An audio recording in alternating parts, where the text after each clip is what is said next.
The Bible. Is it hard to understand? When it comes to reading the Bible, the first thing that comes to mind is the fact that this is the Word of God. The seals have been broken, and the truth is here. And when we go throughout the scriptures, when we go throughout extra biblical records, we find that the language that God employed, that He used to create the heavens and the earth, was the Hebrew language. Christ said, I came for the lost sheep of the house of Israel. But yet no one, no religious leader, no religious church out there anywhere can now identify the 12 tribes of Israel. Can we? God is quite simple, but it seems as if man makes understanding Him hard. What are those mysteries? The truth of your book and the truth will make you free. The Hebrew and Bible Academy, you're invited.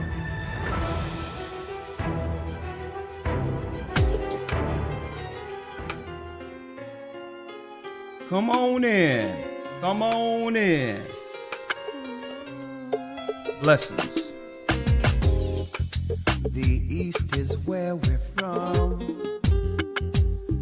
The 12 tribes of Israel. Shalom. Hit that like button. Come on in. In 721 BC, the Assyrian king, he took us down, we fell. With a great escape, we went through the Euphrates. The Lord held the water still. To a land where no mankind dwelt, we went. Come on. The 12 tribes of Israel. So we be Manasseh, the Cubans, Ephraim from Puerto Rico, and Bali from the Isles of Hawaii. The Lord is calling back Israel. Zebulon from Panama. Come on, let's go. The North American Indians, Simeon, the Dominicans, the highest gathering Israel. That's right, brothers and sisters. The Most High's Gathering in Israel. I'm Elder Ricard Shiar of the Gathering of Christ Church here live with our weekly broadcast, podcast, whatever you would like to call it. It's about conveying the word of the Most High to make sure we wake up the people throughout the four corners of the earth. And then, like Christ stated, the end shall come. That's right. We're bringing forth the gospel of Christ, but with real-time understanding, not strictly from a quasi so-called religious angle. We realize that the Bible actually, folks, is a history book. It's also a political book. It goes into understanding of how God's people who were tasked to one day fix the world fell to a curse. And through that, they would wander in the earth until they find at the very end their true purpose. That's right. What is that true purpose? You got it. Staking claim to the promise within the book itself. And that's a narrative Christians or the Christian controllers has actually evaded for so long. And they've turned it into some type of spooky, Jesus type of pagan ideology without giving Christ his true due when it comes to viewing who Christ was, in the frame of his people. Well, we so happen to be those people, okay? And we're going to talk, you know what? They say it's Thanksgiving coming up, right? Oh, yeah. We're going to actually talk turkey this evening. We're going to talk turkey. All right. And of course, hit the like button. I'm jumping right in the topic today. Our topic today, as you can see right on your screen here, the topic is how Israelites are breaking generational curses. That is our topic today, this evening. And I need y'all to chime in.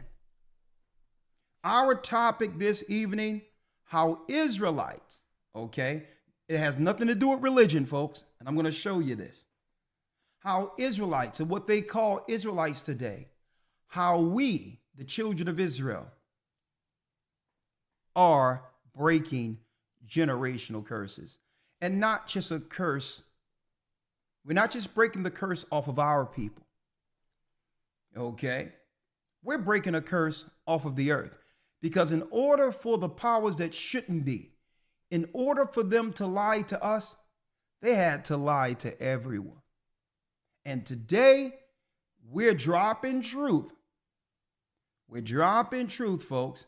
And on top of that, breaking the curses, winning souls for the kingdom to come, because this kingdom is done. They're dismantling America, Babylon, the glory of Babylon. They are dismantling her intentionally. So what's next? Well, we're going to go into that, but not before talking turkey. We're going to talk some turkey tonight. Hit the like button and thank you all for your presence. All right. Thank you all for your presence. Now, this weekend, now before the academy's done, we're going into what? I think week 8 coming, right, Shapat? Week 8 is coming, and we're going to be dropping the truth, how the 12 lost tribes fell to paganism. I said our overarching theme for this academy is what? Spiritual growth and understanding. So we have to go into the paganism the lost tribes fell to break them free and show our people the true way to pray and connect with the Father as it was intended according to the word. Okay? Breaking our people from the pagan way. Okay? And going straight to the source. We're going to talk about that. And identifying and going into how the 12 lost tribes fell. We're going to identify them in the earth. But also, instead of just giving geography, we're also going to show the pagan, I would say, the pagan ideologies all our people fell to while being scattered throughout the earth. This coming Sunday, you need to be there, okay? And before the academy is out, we will have a roundtable discussion. And what I hope to do is bring in some people who are not a part of the church to give, a regular perspective on what they deem is wrong within our community, and see if we can answer it for those in the world who would come in. And we'll give their perspective to where the world is going and what do they think the solutions are, right? And we're going to have them in the studio. And then we're going to respond with what? Well, how about trying this? You don't want to miss our roundtable discussion, a new theme in the academy. And you academites, hey, you can look forward to a great Hebrew and Bible Academy. There's so much to unpack, and we have almost a month, well, really over a month before this one ends. So I'm excited for you all, and I'm also excited for what we'll be diving into in the last month of your Hebrew and Bible Academy. HistoryTimes.org. If you would like to enroll or get into the next one, is up to you, okay? HistoryTimes.org. Now, Elder Lawyer, I'm going to jump right in. Okay. Someone says, Maria says, enroll, family, the best money I've ever spent. Let me tell you, when you see some of the research we dive into the Hebrew Bible Academy, you'll understand. It takes years and years and years to accumulate the information that's conveyed to you on a simple platform laid out with all the dots connected. I mean, you can go to a university and go in debt and you'll never get the information as far as history and all that you would receive in this academy. Guaranteed, okay? And thank you, Sister Maria. And thank you, Elder Dell, and thank you, Elder Yarack. I know you all are out there making sure we keep we keep this chat in order. But let me tell you, I don't want too many people blocked here, right? What we want to do is, if they do malcontents come in, we want them to bring their perspectives, but they will have to stop bringing their perspectives online, hiding in the cover of darkness. Okay, if you're going to troll, you're going to put a face to it. So make sure, brothers and sisters, that if people, the moderators, Iraq and others, don't be quick to pull the trigger, because maybe we can help some people. And if they have an objective view, if they saying something off the charts, just let them know that you can speak to Elder personally with your situation, or if you decide not to, then we'll ban and block you. So if you're going to bring something, to cause disturbances, you must put a face on your comment or behind your mouth like we're willing to. All right? So remember that, okay? Remember that, Iraq. Now, jumping right in. Where do we start?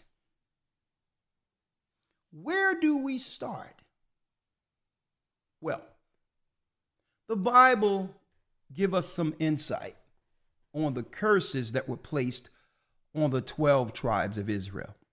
Okay?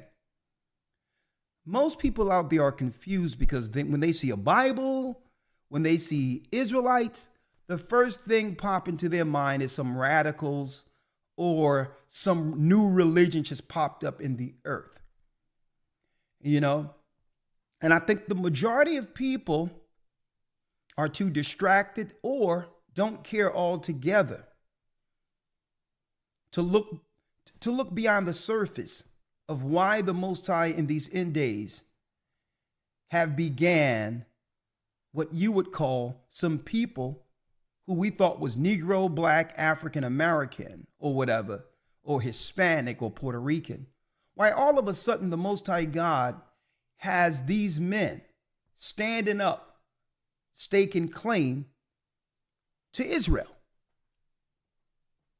And I believe most people don't understand a phenomenon when it's before them. Okay? Now, I'm not going to spend the next few hours explaining or having to justify that all Israelites aren't the same. Okay? Let me first start there.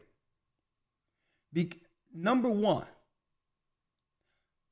the same as none of you can claim that every white person walking is a card-carrying member of the KKK,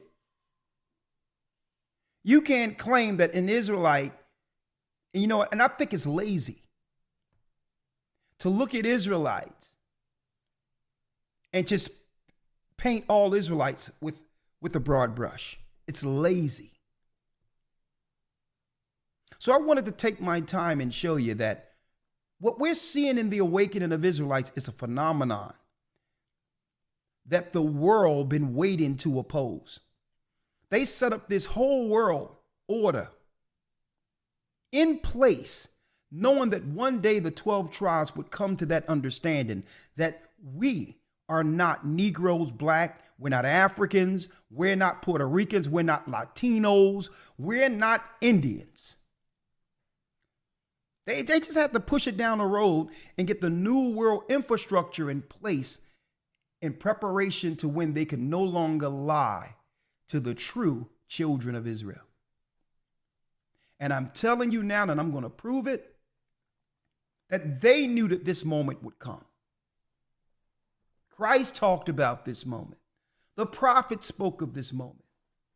The day that the children of Israel would begin to stand up, and it would say, and the Bible says in Hosea, folks, the first chapter, no longer will it be said, folks. A matter of fact, Elder Lawyer, I can show them better than I can tell them. How you doing, Elder Lawyer? You can come on in. Shalom, shalom. Elder Lawyer, let's jump right in. Let's go to Hosea. All right. Let's go to the book of Hosea. The prophets taught this moment we're living in. we're living under right now. Okay? And I'm going to pull it up, share it with everyone you know, Jew, Gentile alike, be it a Christian or an atheist. Doesn't matter. Right? Share it. Israelites, I'm going to tell you this right now, and I stand on it. Israelites, how Israelites are breaking generational curses. This is what they feared for a long time, folks.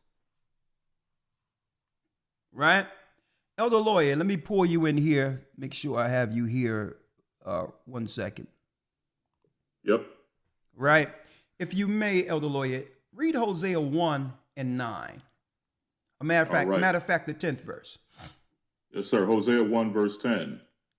Yet the number of the children of Israel shall be as the sand of the sea, which cannot be measured nor numbered. Which cannot be measured or numbered. So Israelites are scattered everywhere. So Satan, under its new electronic new world order, set a database in place to identify everyone genetically, knowing he has a short time. So when you hear about health and all this other stuff and go in to help the people and all this, there's a database. There's a genetic line they're seeking to root out, knowing the prophecy. So in actuality, being scattered was our saving grace, because it would take them time to identify us throughout the earth in order to execute their mass desolation against us. That means if one Israelite escapes, if one Israelite escaped their tyranny, an Israelite man, and escape unharmed, the Most High would bring its prophecies through that one man. And they know this. So they had to set a database throughout the earth to find people, hospitals, and all these others. But these scientists are looking at a genetic code. A genetic code that they knew would one day become their judge. So it was our saving grace to some degree that we were scattered. Because if we were in one place all together like we once were in Israel, they would just nuke it and get rid of all of us at once. Okay.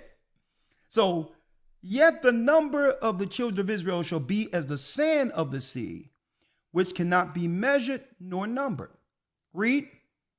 And it shall come to pass that in the place where it was said unto them, Ye are not my people. In that same place where it was told to us, ye are not my people.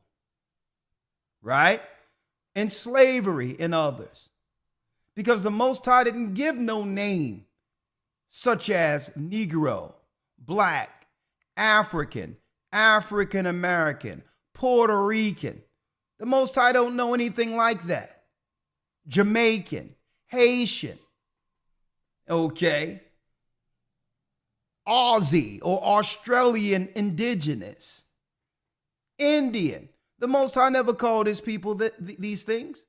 So in that same place where it was said that ye are not my people, where we were called a byword, named by the enemy who have enslaved us. Read.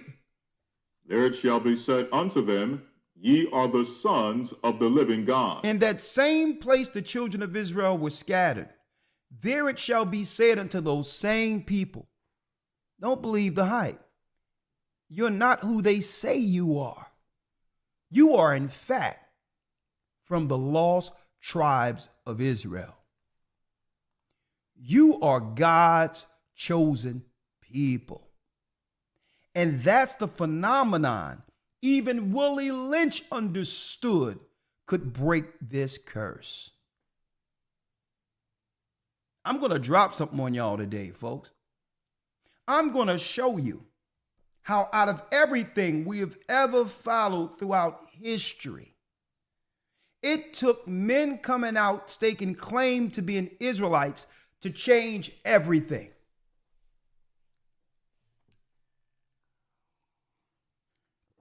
To change everything, folks. I'm going to tell you, I'm going to show you how the Most High be working this thing. We're looking at a lot of things that you believe that's new, where even Solomon says, what new thing you can say has happened? There's nothing new under the sun. Everything that was shall be. Everything that's going on is an Israelite phenomenon. Let me tell you, Elder Shapatnai, he's in the room. We were talking in the car, Elder Lawyer, today, right? We were talking in the car, and now the new phenomenon everywhere, even though I had one of the brothers, Austin Holloman, in the academy, well, I had him call in to give his perspective of what's this thing called Passport Bros, since everyone out there is giving their spin on what it is without talking to the person. So to not to just be lazy and give a negative connotation to something. It is not that I agree or disagree. I just wanted to hear what is Passport Bros to him, right? And what does that mean for our brothers in these Western world countries going forward as far as from his perspective? Well, let me make it clear. Passport Bros isn't anything new. It was before passports. Let me make this clear. Okay? Abraham and Isaac, right? Shem told Abraham where to go get a wife. Right? To not deal with the loose Canaanites. The Canaanite women were loose. The Moabite women were loose. So even if they had to travel long trips in ancient times, they went to find a woman after the Most High's heart. So to bring forth traditional righteous family in the earth. Even Isaac and Rebekah, Mama Rebekah, our mother in the Old Testament, a black woman, and I can prove it. She told Esau and Jacob not to go and deal with the women. Where? In Mount Seir, which was the neighbor, who was the neighbor of who? The neighbor of the land of Canaan. They could have easily just went over there and got a wife in the land of Canaan. But the women were loose. They were promiscuous. The Moabites and all of that. So here, Isaac said no. Rebekah said no. You go to my brother's house, Laban, and you go get one of those good girls over there. They are raised to be virtuous women. So the whole concept isn't something new. The whole concept is the Most High bringing something into the earth to say men are now, according to the Spirit, operating with standard. So you don't even see how the Most High through the Spirit is bringing a lot of that back, understanding we're going into a new era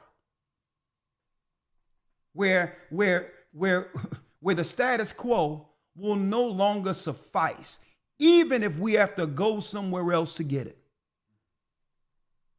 Okay, so that's not a new concept. It's just that our people are ignorant to that concept, right? Where standards must be created because they created a paradigm of destruction. And if you don't go on the outside of it, you'll begin to believe living under the curse is normal. And they want you to stay, they want your mind closed to how other environments operate. So to not have us understand how dysfunctional the curse makes us. Listen to me and listen to me good. And someone says, awaken Hebrew. This is what we have to correct. These brothers aren't looking for wives. They're looking to sin without responsibility. You know what, sister? This is what's wrong. Comments like that. Because someone that want to sin, they can sin in Babylon. I don't see anyone complaining about these same men who sinning in Babylon. They're sinning right in Babylon, and now people are going to pay attention to them sinning somewhere else. And that's what's wrong, because we're not talking about those who will go in there to sin. See? And that's the bad part about it. Because no one wants to highlight how many brothers who go into Africa and others and these other countries and actually come back with a wife, because that doesn't fit the narrative to demonize something. See? That doesn't feed the narrative to throw something negative on it. Right? Now, am I saying that people don't go into other countries to sin and do all that? Listen, it's their life, and guess what? If they're going to sin, they got to see the judge for that. But what's wrong is no one actually speak to the people who actually go into these other countries and come back with a traditional wife. Right? The same way some men find good traditional wives right here. So my point was not to say that it's every person that's leaving on with this passport thing is actually going to find a good woman. That's not the point. What I'm saying is the concept, listen to my context, the concept of our forefathers to send a man somewhere to find a traditional woman who's raised under a patriarchy. Okay? That concept in of itself is an age-old concept that was given to us from our forefathers. That was the context. Okay? Now, if someone go do something that they don't got no business, that's between them and their God. But what I recognize is that when brothers go to get a wife, that's not promoted anywhere to say, well, okay, at least he's doing something good. At least he's not doing what the others are doing. Okay? And that's the point. So I wanted to bring it into a biblical context to why all of a sudden, the same time the Israelites are waking up. Okay? The Israelites are waking up, and now there's a change where men are moving differently. Right? And that's a good thing. Okay? And if they're sinning, they got to meet the maker. But it's a good thing operating out of the paradigm. If nothing else but to what? Be able to weigh the rest of the world with our dysfunctional world that we've come to believe is normal. Right? You gain much wisdom through travel. And you don't know how messed up we are until you actually go to another place and see something functional. You'd be like, man, how did I ever adjust to what we were dealing with? Right?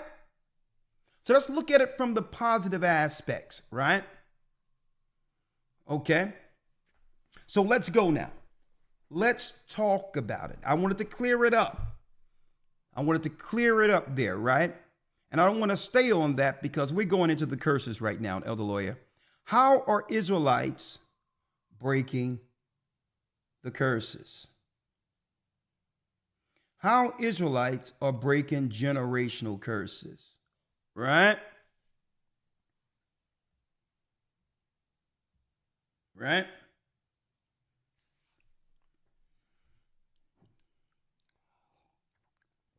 If we're talking about the curses, Elder Lawyer,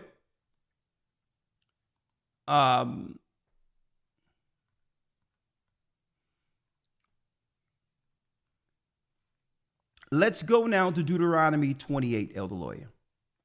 A matter of fact, that will be, I'm going to think about having in the academy a round table, and we talk about people who went around the world and their experiences or whatever the case is. So to not have sisters or anyone in particular feel slighted or feel a certain type of way, as if they're being all painted with one brush, and as to why men are going someplace else, as if all the women are bad. That's not the case at all. And I think we become more cultured, right? We begin to be more understanding when we hear why people are making certain decisions. All right. So I'm gonna have an honest conversation with that. Just to go into the cultured side of things when it comes to international traveling. So we're gonna talk about that. But anyway, Elder Lawyer, let's go to Deuteronomy 28 real quick. Yes, sir. Right? Let's go directly there. I'm going to show you how Israelites today are actually breaking the curses. Right? Elder Lawyer, start at the first verse. Yes, sir. Deuteronomy 28:1.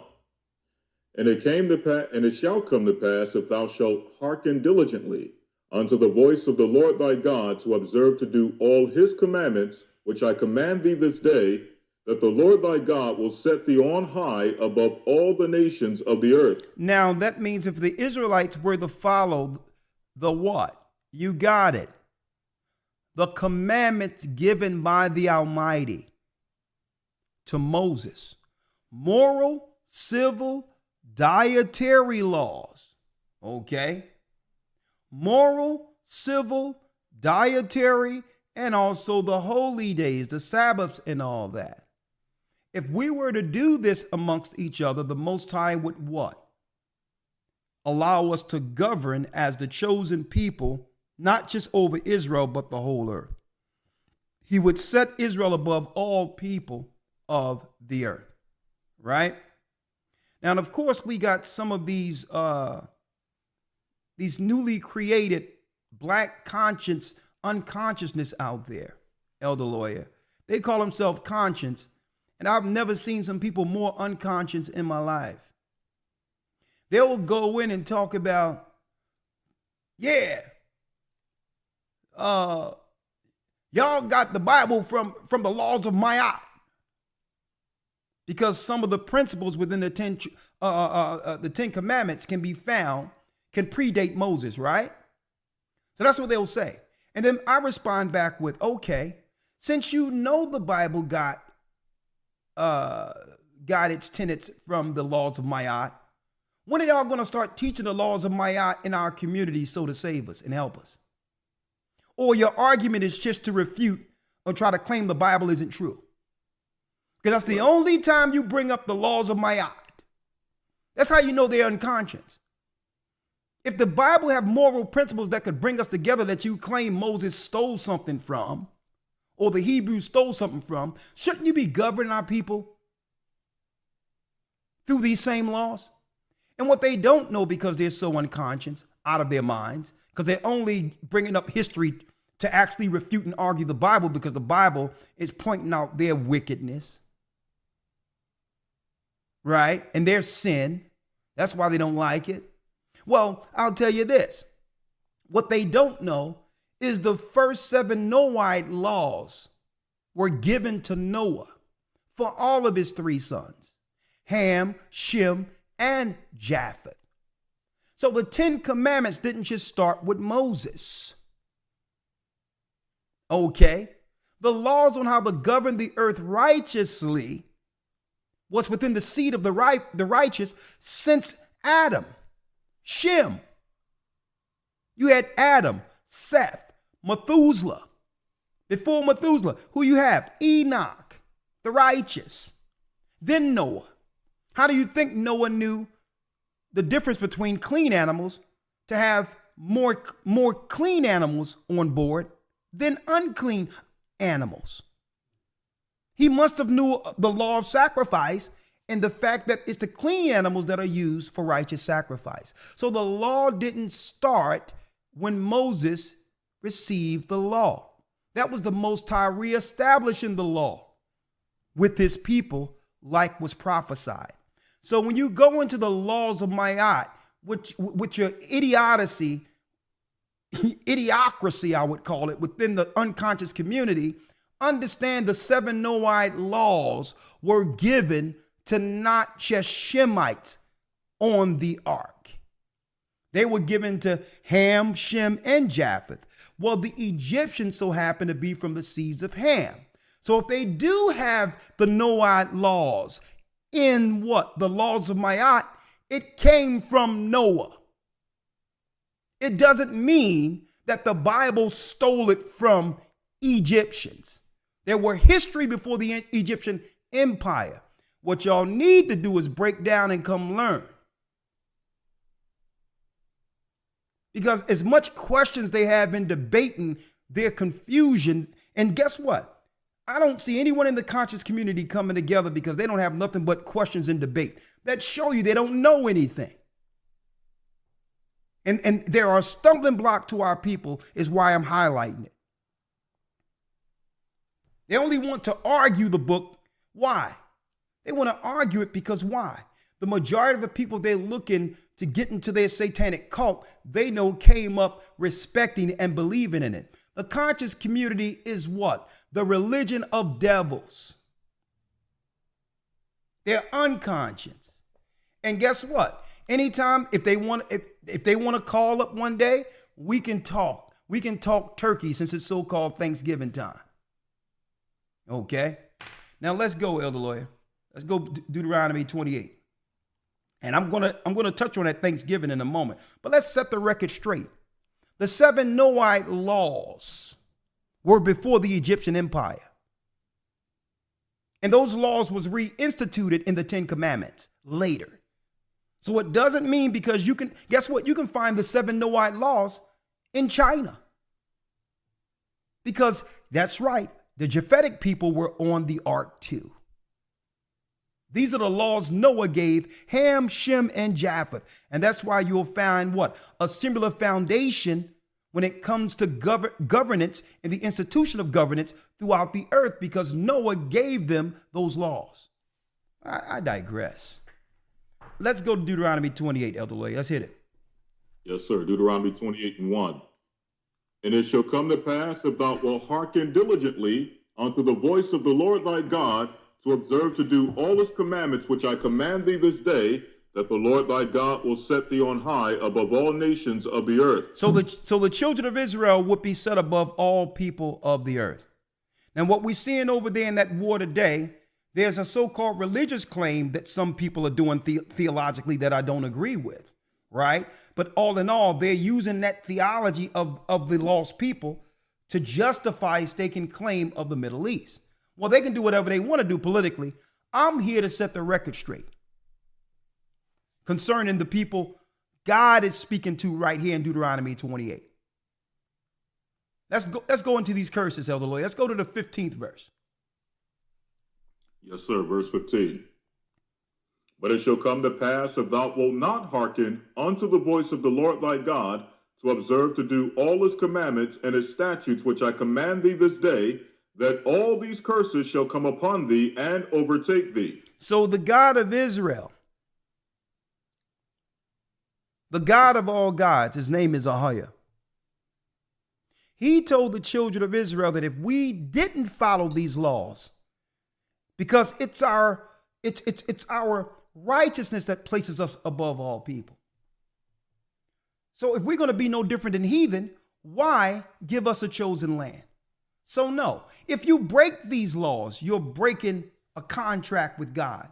And by doing so, all of the curses aforementioned will apply to your future generations. And your future generations are going to realize that they're suffering these dysfunctions for breaking my law. And at that time, they'll begin to what? Repent. So to reclaim the promises that was lost, the promises that were given to Moses. And we're going to break down a few. Let's go down. Let's read it. Cursed shalt thou be what? Cursed shalt thou be in the city, and cursed shalt thou be in the field. There you go. No matter where we are, we curse. Picking peas, picking cotton. In the city, being treated like second-class citizens. Go on. Cursed shalt thou be curse shall be the fruit of thy, in fact, verse 17, curse shall be thy basket and thy store. That means, guess what? You're going to be, that's right. You're going to be working with holes in your pocket. You're going to be working without being able to give any account to how much you made last year. I made what last year? That means what? The Gentiles would set up a system where it would be quite hard for our people to save and give any generational wealth back to their children. Right? Read. 18. Curse shall be the fruit of thy body, and the fruit of thy land, and the increase of thy kine, and the flocks of thy sheep. Curse be the fruit of our body, which is what? Our children.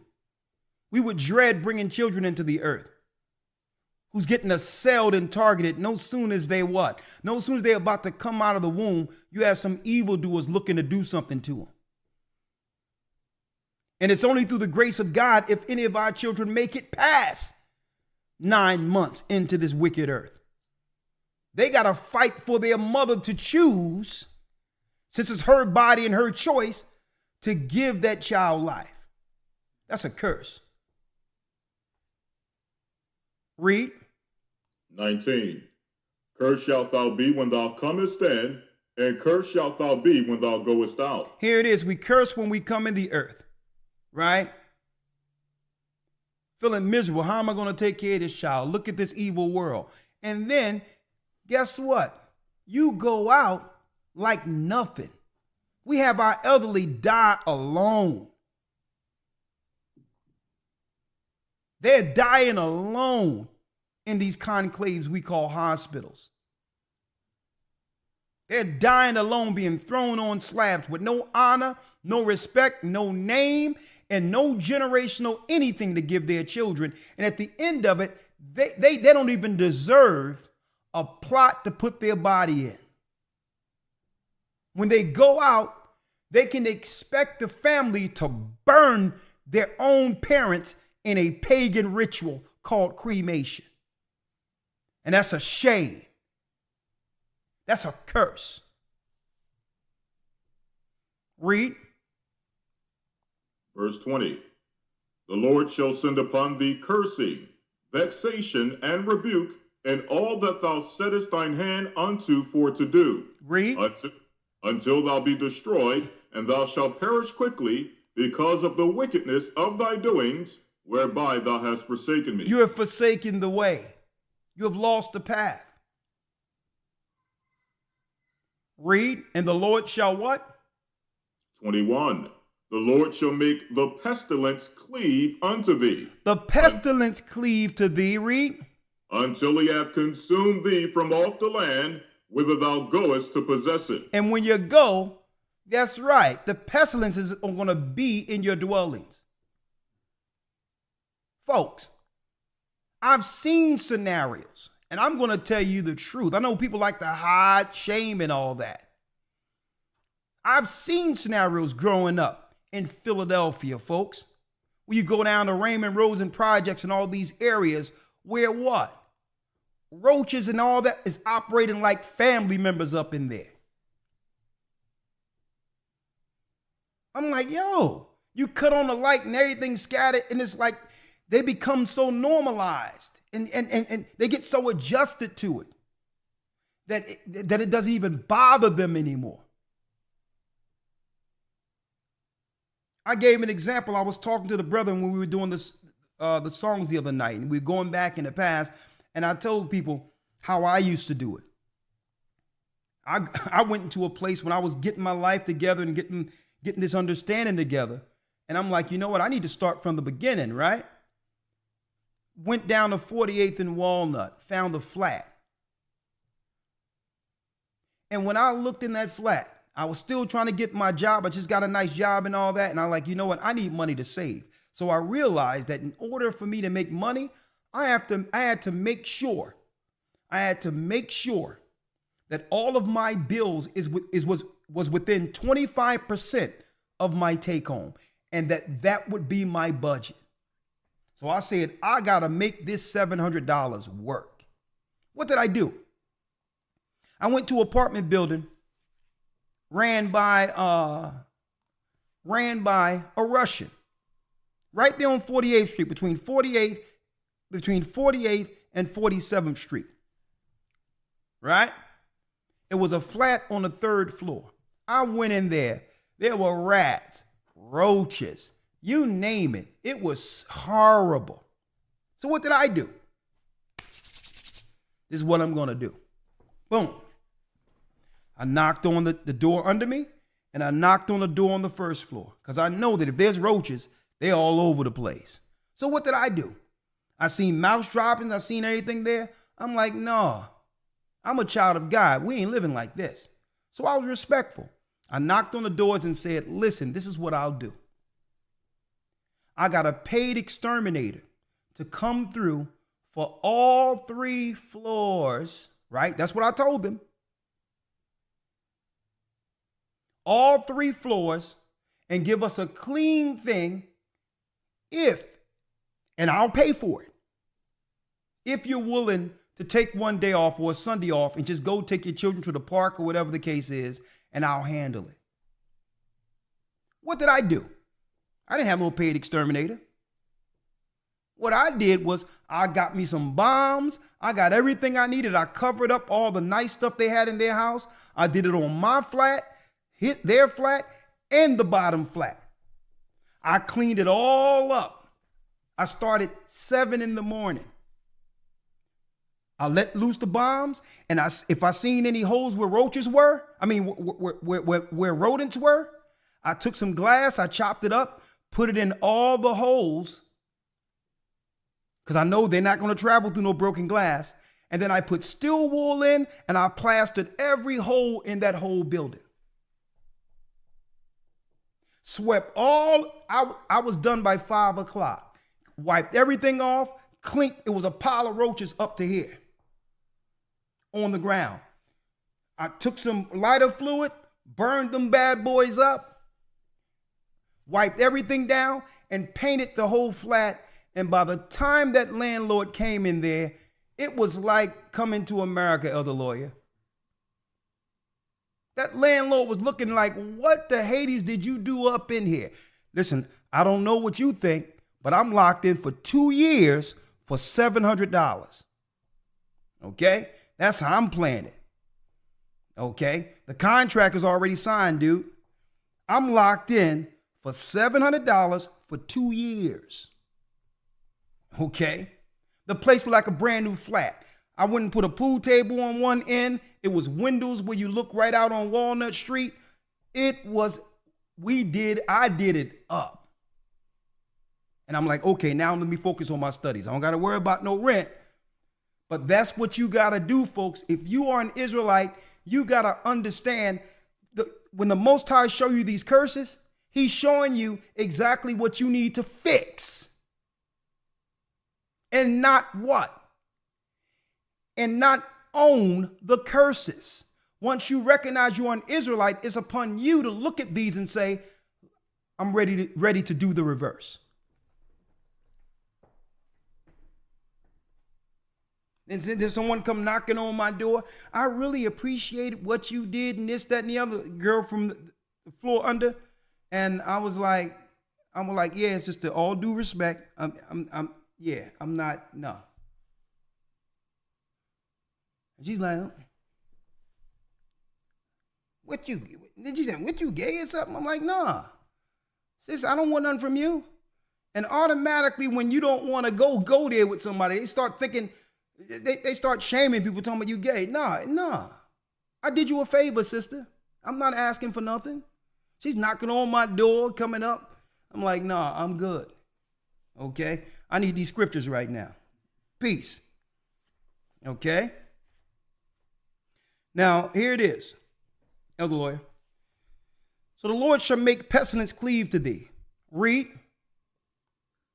It says, the Lord shall make cursing, or it shall make pestilence cleave unto thee, until he have consumed thee from off the land whither thou goest to possess it. Rats and roaches. Read. 22. The Lord shall smite thee with a consumption, and with a fever, Here it comes. and with an... and with an inflammation, and with an extreme burning. There it and is. An extreme burning, read. And with the sword, and with blasting, and with mildew, and they shall pursue thee until thou perish. Mildew all up in the house. Bacteria all up in the house, and you're not doing nothing waiting for a landlord to do it. I never waited for no landlord to do anything. If anything, his property is worth more that I live there, because I'm not going to be living in this mess, even if I have to pay for it. I'm not going to, this thing is, look at my wall. Look at, nah. You know what? Sheetrock is, you take you a box cutter, you take you sheetrock cutter, and you cut that out, and you go do what? You take the same piece, line it out, and put it back up there, tape it off, and paint it. You don't wait for your landlord not to live under a curse. This is how Israelites break curse. You don't wait for your life to change. You must change the curse.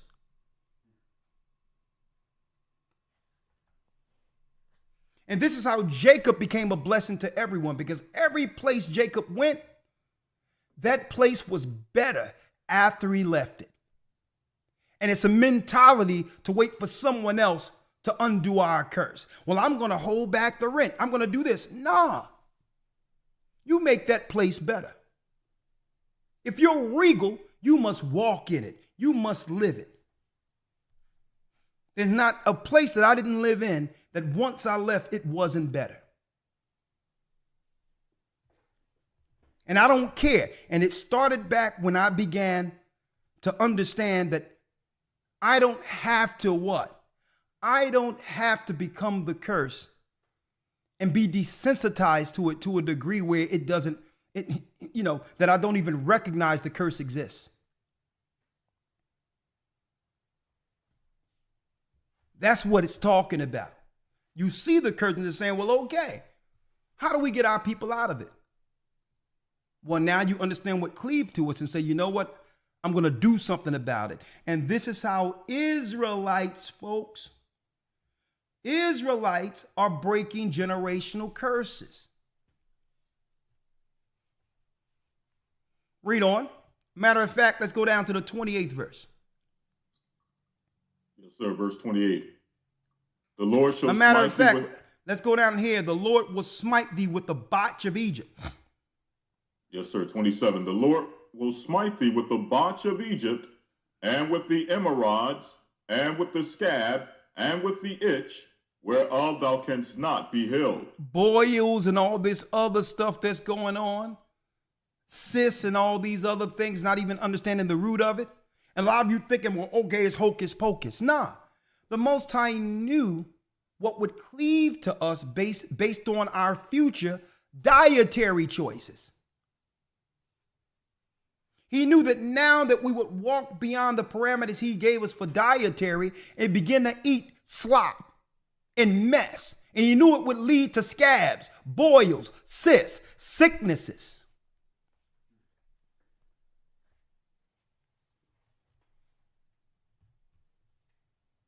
And then the doctor tell you all the time. It always go back to the same thing. Whenever we go into the hospital, a doctor and say something is wrong, it goes back to, and they ask a question, what you been eating? What is your diet? Because they know it's the unlawful diet that's lead to death. That's right, folks. The wage of sin is death. Like when you work and get a payment, those are wages. You get a paycheck for working, right? You get death for sinning. So that's all it is. If you're eating what you want and you're not disciplined and eating 24 hours a day, and here it is to the point where you don't even think of how your aesthetics look, that's a curse. That's a demon. How can we say we're kings, we're queens, we're royalty and all these others and not care to how we appear as a people? So it goes into our dietary laws, how we eat, how we see ourselves, because what you bring before the earth tells everyone what you truly think of yourself.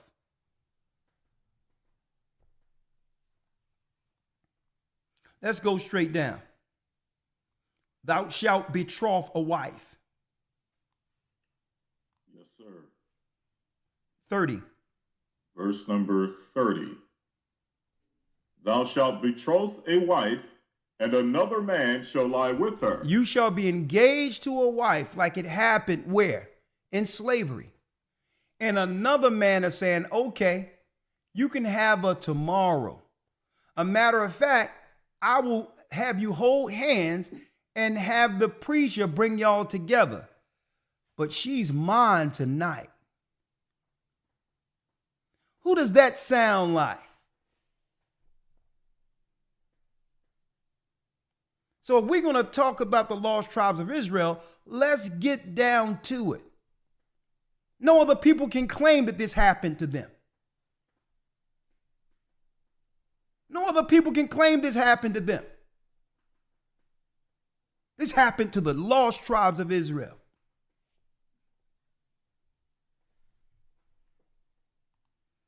Okay?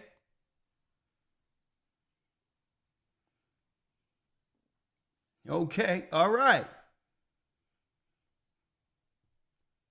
Thou shalt betroth a wife, and another man shall lie with her. Who is this, folks? Huh?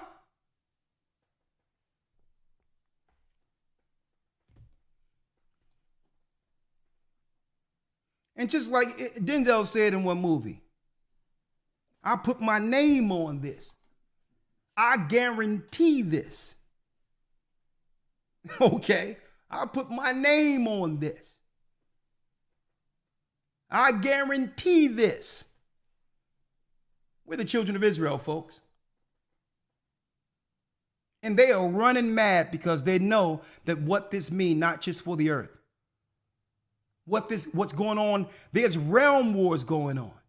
The more we come to the Most High, the heavens comes close to this plane. That's a whole nother level. That's why they're trying to get the Hades off the earth, folks.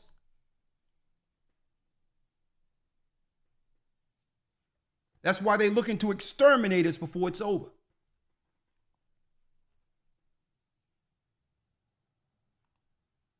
Thou shalt betroth a wife, and another man shall lie with her. Thou shalt build an house, and thou shalt not dwell therein. Doesn't that sound like a plantation? That you will build a house for Massa? How can Massa be the people and be the cursed people too?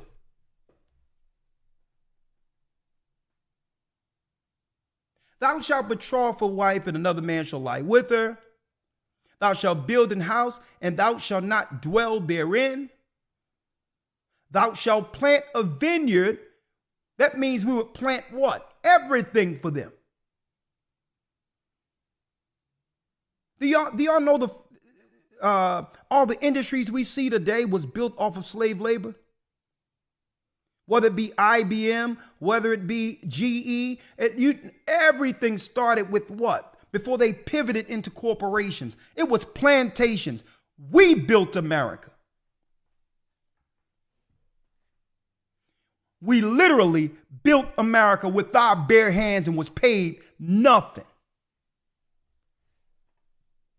That's a curse. To have another nation in its family with hundreds of years head start.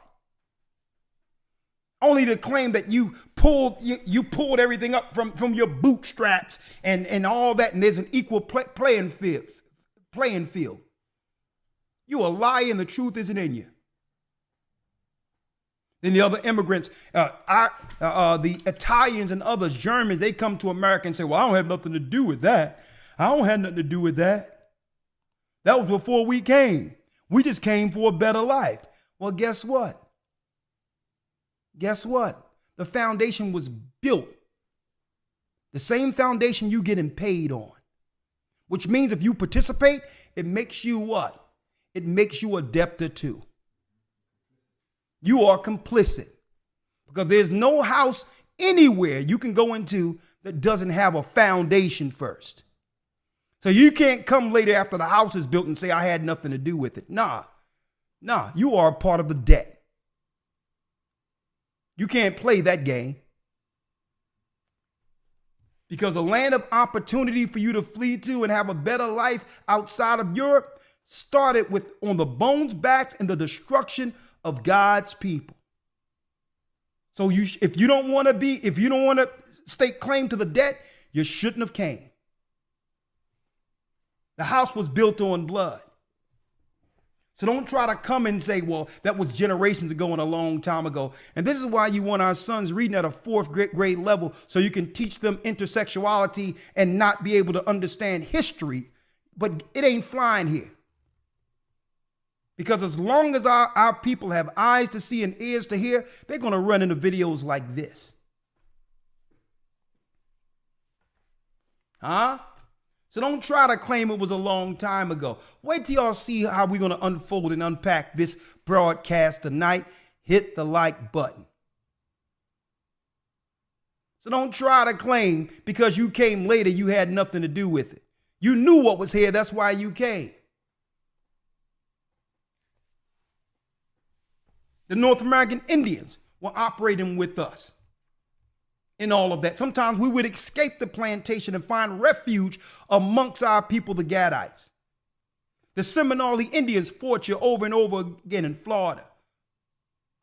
So y'all try to do some trickery.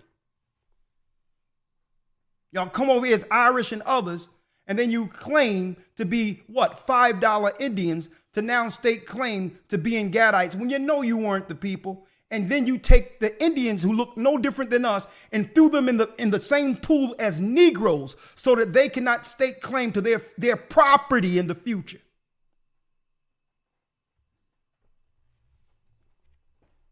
We know what you've done.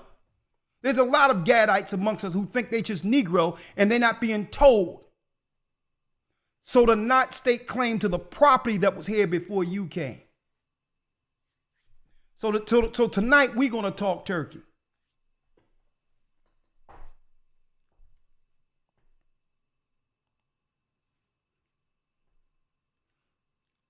The ox, 31. Yes, sir. Verse 31. Thine ox shall be slain before thine eyes. The buffalo, the North American Indian buffalo. Like y'all about to celebrate Thanksgiving, thanking for sacrificing the 12 tribes of Israel, built the country on blood. Y'all slew the ox after the Gadites taught you how to live through the winter and how to use the ox cover. We use the ox for everything, not just for meat. Beef jerky was what? A creation from the North American Indians. How to survive and dry your meat to eat it through the harsh winters here in America. We taught you how to do that. And then one time, because they begin to lose a war, they say, I know what we'll do. It's a fall time and they need this to go through the winter. We're going to kill all their buffaloes so to starve them through the winter. Evil as I don't know what. Let's go straight down to it. All right. Thine ox shall be slain before thine eyes, and thou shalt not eat thereof. Thy donkey shall be read the 33rd verse. 33. The fruit of thy land and all thy labors shall a nation which thou knowest not eat up, and thou shalt be only oppressed and crushed always. We shall be oppressed and crushed always. And see, and this is why they put in systematic oppression. Because you know what? They know they would lose if there was an even playing field, especially if we're down with our God. They knew they would lose if you have to realize how much we was able to succeed not having an even playing ground. So they must put systematic oppression in, knowing that what? We would excel them if it wasn't in place. And that's not boasting. That's history. History tells us this and they realize it. Especially if we have what? Especially if we have a moral foundation, the moral high ground with God on our side. And that's why they incentivize debauchery, evil, and promiscuity amongst our people and promote that throughout the earth as if that's who we represent. There's good women and good men with great talent that they will never give a contract ever again because they want us to look dirty. They want to present it dirty. But we're going to blow the lid off this tonight. Let's go down, Elder Lawyer, to the 64th verse. Yes, sir. Verse number 64. And the Lord shall scatter thee among all people from the one end of the earth, even unto the other, and there thou shalt serve other gods, which neither thou nor thy fathers have known, even wood and stone. And there you shall serve other gods, pagan gods that our forefathers did not know. Our forefathers didn't know no God called Allah, which is a lot, a female deity of fertility. Let's get it straight. Our fathers knew no Allah. Our father knew no white Jesus. A matter of fact, there was no J's in the ancient. So there's no way that the disciples could be casting out spirits in the name of Jesus when J is what? A new alphabet in our modern times almost. Jesus. What did Latinos say? What do they say over there? Jesus. Zeus is their God. You pagans. And it says, what? And the Lord shall, listen, 64 again. And the Lord shall do what? Shall scatter thee among all people from the one end of the earth, even unto the other. And there thou shalt serve other gods, which neither thou nor thy fathers have known, even wood and stone. Wood represent that cross you keep on rolling out, as if Christ is dead. He resurrected and was appeared and stand before the glory of our Father till this day. But you still want to celebrate his death because you're pagans. You celebrate this amongst the Romans as a sacrifice. As a sacrifice to your gods when our Christ lives. That's number one. So we don't care about your cross. Because your cross isn't teaching true redemption. We don't hear nothing in your churches about salvation for these people. Your cross isn't what? The true exegesis that was set up or theology that was set up under Christ. We never hear you talk about salvation for these people. You are a liar from the pits of hell, calling yourself Christians, worrying about everyone else when our people are suffering. And when we stake claim to this, you try to claim it doesn't matter. And because you ignore the obvious, it's up to Israelites to break the curse. Huh? And the stone represent that rock over there that fell. That the Greeks had before the Arabs had that same rock. Okay. That's right, folks. You don't know the history of that rock. The Greeks had it first. Sybil. They claim Sybil came down, from space, a rock, and say that Sybil, that's Sybil, the goddess. Then it became Donna in the New Testament. And later on, after the Romans had that same rock, that's a female deity, later the Arabs got it. I have the history on that. It was the Romans who had it before the Arabs had it in the Middle East. The Kaaba stone is a female deity. It's a female spirit they worship in it. And I have the proof of it. And they admit it. In ancient Persian mythology, it was worshipped. Huh? So you can take that cross y'all teaching, which is a curse to our people, and you can take that rock because it's a curse to our people. And that's why they're upset, because they knew no sooner as we get up under those religions that the Most High would show forth the truth concerning his people. These were the two religions that Satan would use to keep our people confused throughout the earth until they can come up with a system to destroy us outright. Last curse, Elder Lawyer, 68. Yes, sir. Verse 68. And the Lord shall bring thee into Egypt again with ships, by the way whereof I spake unto thee, thou shalt see it no more again. And there you shall be what? And there you shall be sold unto your enemies, Unto your friends? for bondmen, and there you shall be sold unto your enemies for bondmen and bondwomen, and no man shall buy you. Old Quaker English said no man would what? Redeem us out of this condition. Because what? That was Christ's prophecy, to be a sacrifice according to that same law given to Moses. We had an atonement once a year with what? That's right, a lamb without blemish. A man had to come and die for the sins of the nations as it was prophesied in the law.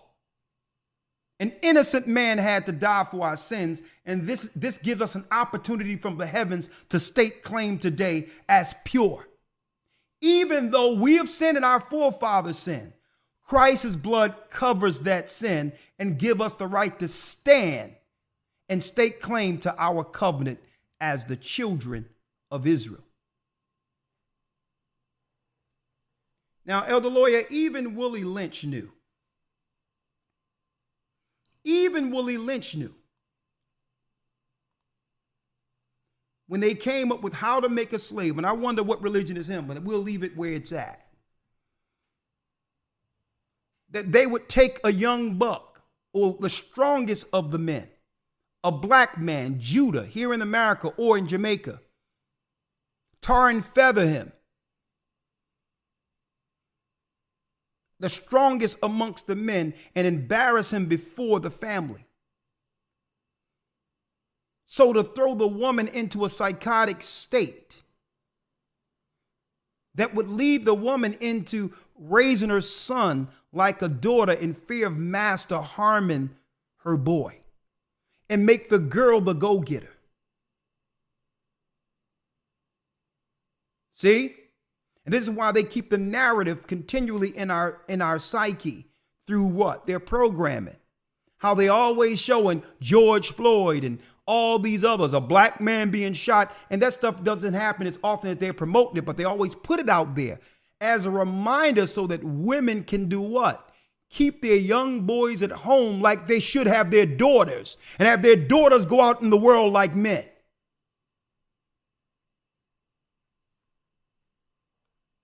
See? But even Willie Lynch knew this, Elder Lawyer. Let me get straight to it.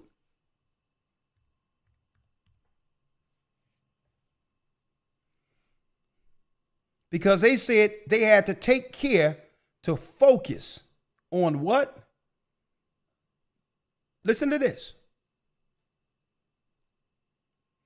They needed to focus on our sisters in particular. It could not work. They didn't even care about the men. They needed what? They needed the woman to execute this. And it's not a woman's fault, because this is how the curse stays systematic. There's no system that can run what? Functional under a matriarchy. It's backward. It's backward. You can't run a system on a matriarchy without it falling. So now we understand how these curses became continually, because they flipped the roles through this programming. Continually. Let me show you. By the time the end boy reaches the age of 16, he's soundly broken in and ready for life's sound and efficient work and the reproduction of a unit good labor force. So he's no good for doing what? He'll work hard because he's strong and he's virile, so he'll bring forth more children to be programmed for future labor. Continually, though, the breaking of uncivilized savage N-words by throwing the N-word female savage into a frozen psychological state of independency. To have a person operating, talking about I'm strong and independent, and not seeing that that's an anomaly that no other people on earth can actually stake claim to as a female. It's crazy. It's psychotic. And it's not the women's fault. They were programmed to think that independence is true freedom. But really, it's not independent at all. Because the dependency becomes who? The slave master to utilize and weaponize the female. So that now there's nothing but weak men to complain about. Until what? What did Willie Lynch know? By killing the protective male image, right? By killing the protective male image. Listen.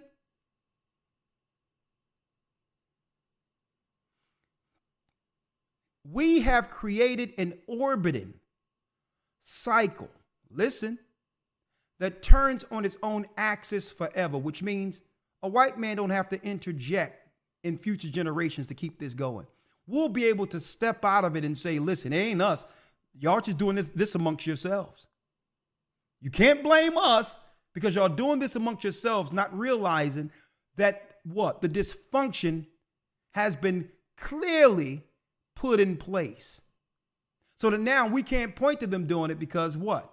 It becomes systematic, generational. The dysfunction becomes normalized amongst those who haven't witnessed anything else outside of the program psychological position they have placed us under. But then he said what? Unless a phenomenon occurs, I submit that the truth that Israelites have been teaching was just that. It was the exact phenomenon Willie Lynch knew. It would take something almost supernatural to break this. Unless a phenomenon occurs and reshifts the positions, where men start to realize that they should never be submitted on the bottom, and begin to break that programming.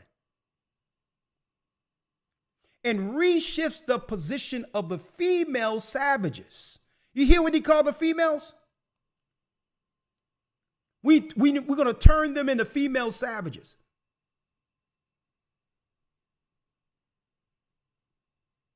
A phenomenon must come. It's the truth.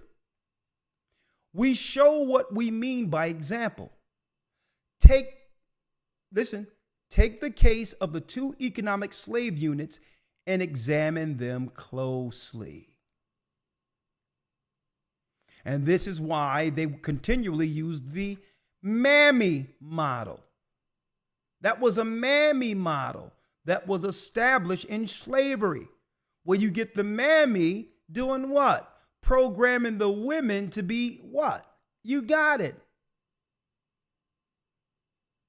Leaning more towards satisfying the plantation owner. Hence the reason why they would set up that new model in industry and make sure our sisters would stick within what? You got it. Middle management. When you go into human resources and other areas and human resources, I was in the corporate world, and this is who you're going to run into, because these were the ones running the plantation until the phenomenon has been broken. So we need to talk turkey. Let's move it up today. I got some books here. Germans' Black Holocaust, 1890 to 1945. I believe everyone should get this particular book because I'm going to break something down. Right? By Furpo W. Carr. By Furpo W. Carr.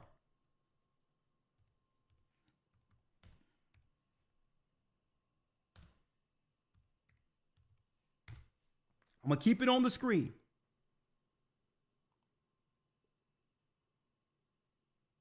Right? By Furpo W. Carr. He's a black man. He goes into Germany's Black Holocaust, 1890 to 1945. What's in particular? Well, let's go through a few of these. Right? Let's talk about it. Let's talk Turkey. Thanksgiving? You got it. Let's go back. Page 4. I'm going to take a few excerpts out of this. Germany's first concentration camps in Africa. So we're going back to the 1890s. European powers in Africa. Actually, the Germans were not the first Europeans in the southwest part of Africa. The specific geographic area that will be a subject of our discussion. So what are we talking about here, brothers and sisters? Understand that Germany is an intricate part of Satan's plan, realizing that Germany was a part of the 10 original horns under Rome. So we have to understand their geopolitical, I would say, dynamic when it comes to prophecy, so to not get caught up into the modern day politics in view of any European country. Okay? They can frame Europe any way they would like, but it's time for us to view it for what it is. Actually, the German were not the first Europeans in the southwest part of Africa. I'm right here. Right? Let me blow it up.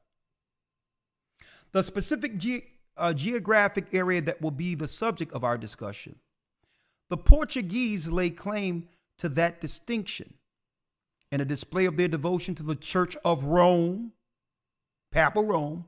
Portuguese settlers erected a stone cross on the coast of the region that came to be known as Namibia as far back as 1484. Right? Over 150 years later, in the 1650s, the Dutch conducted a brief exploration further inland. A natural determinant known as the Skeleton Coast showed further European intrusions into the African mainland. This rough, inaccessible coastline was responsible for a number of shipwrecks of the jagged barrier of rocks. Decades later, American, British, and French whaling and sealing ships frequented the Namibian coast in the 1700s.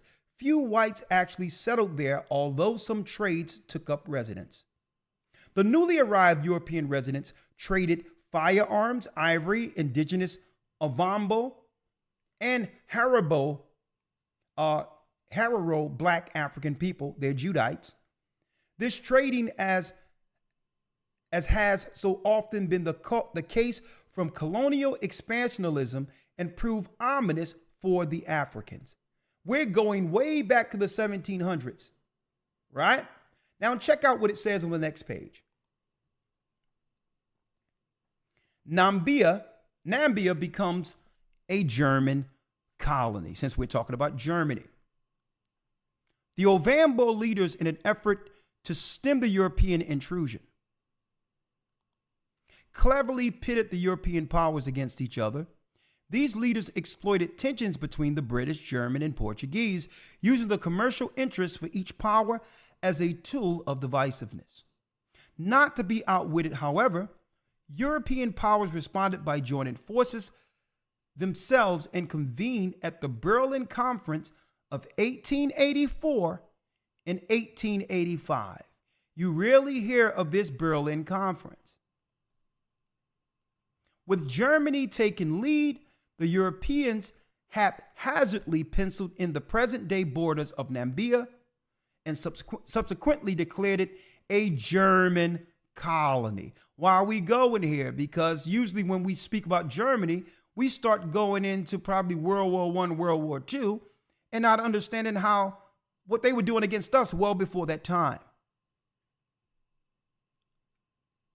German East Africa, Tanzania, and the West African countries of Togo and Cameroon were also part of the unilateral arrangement wherein Africans had no say so in the matter. As it was in an actual practice for years, Germany had already taken control of the Namibian coast. As one source from the United States Holocaust Memorial Museum in Washington, D.C. puts it. So this is actually recorded in their museum. But back then, let's go into the Black revolts, right? During the 1980s, says the World Book of Encyclopedia, the Germans brutally forced the Herero and the Damara out of the Windhoek area. The Hereros began to revolt in 1904. Eventually, the Herero and their ethnic African neighbors, the Nama, went to war because of displacements caused by the Germans. It's called the Inkatha African states the following. This is documented. Now, what do we have here? I flipped the picture, right? What do we have here? These are German military. Let's read it. Germany's first concentration camps in Africa. We just talking about what happened with our people now. This is rarely spoken about in history, even though it's well known. Right? It's well known. This is history here. Right? This book is a great read. Make sure you all get it. Germans' Black Holocaust is a very good read with historical facts. And this predates some of the wars we've seen here in America. Right? So if anything, we have a model on what happens if we're treated wrongfully by Germans. Right? We have a model out there. A political model to go by. What does it say here? Colonial German soldiers execute a blindfolded black child. Such atrocities were commonplace. This is history, folks. That's why they don't want history being taught in schools anymore. That's a child right there. Right? So to keep the Willie Lynch programming in place. They didn't just do that programming here in America. A matter of fact, he came to America after helping the plantation owners implement that same program in Jamaica. And eventually, a lot of their so-called tobacco and the rice and all that others they're doing in Jamaica, and out of nowhere came the what? Marijuana fields. So to make the warrior men of Benjamin and the West Indians docile. Let's talk. Let's talk turkey. Right? Right?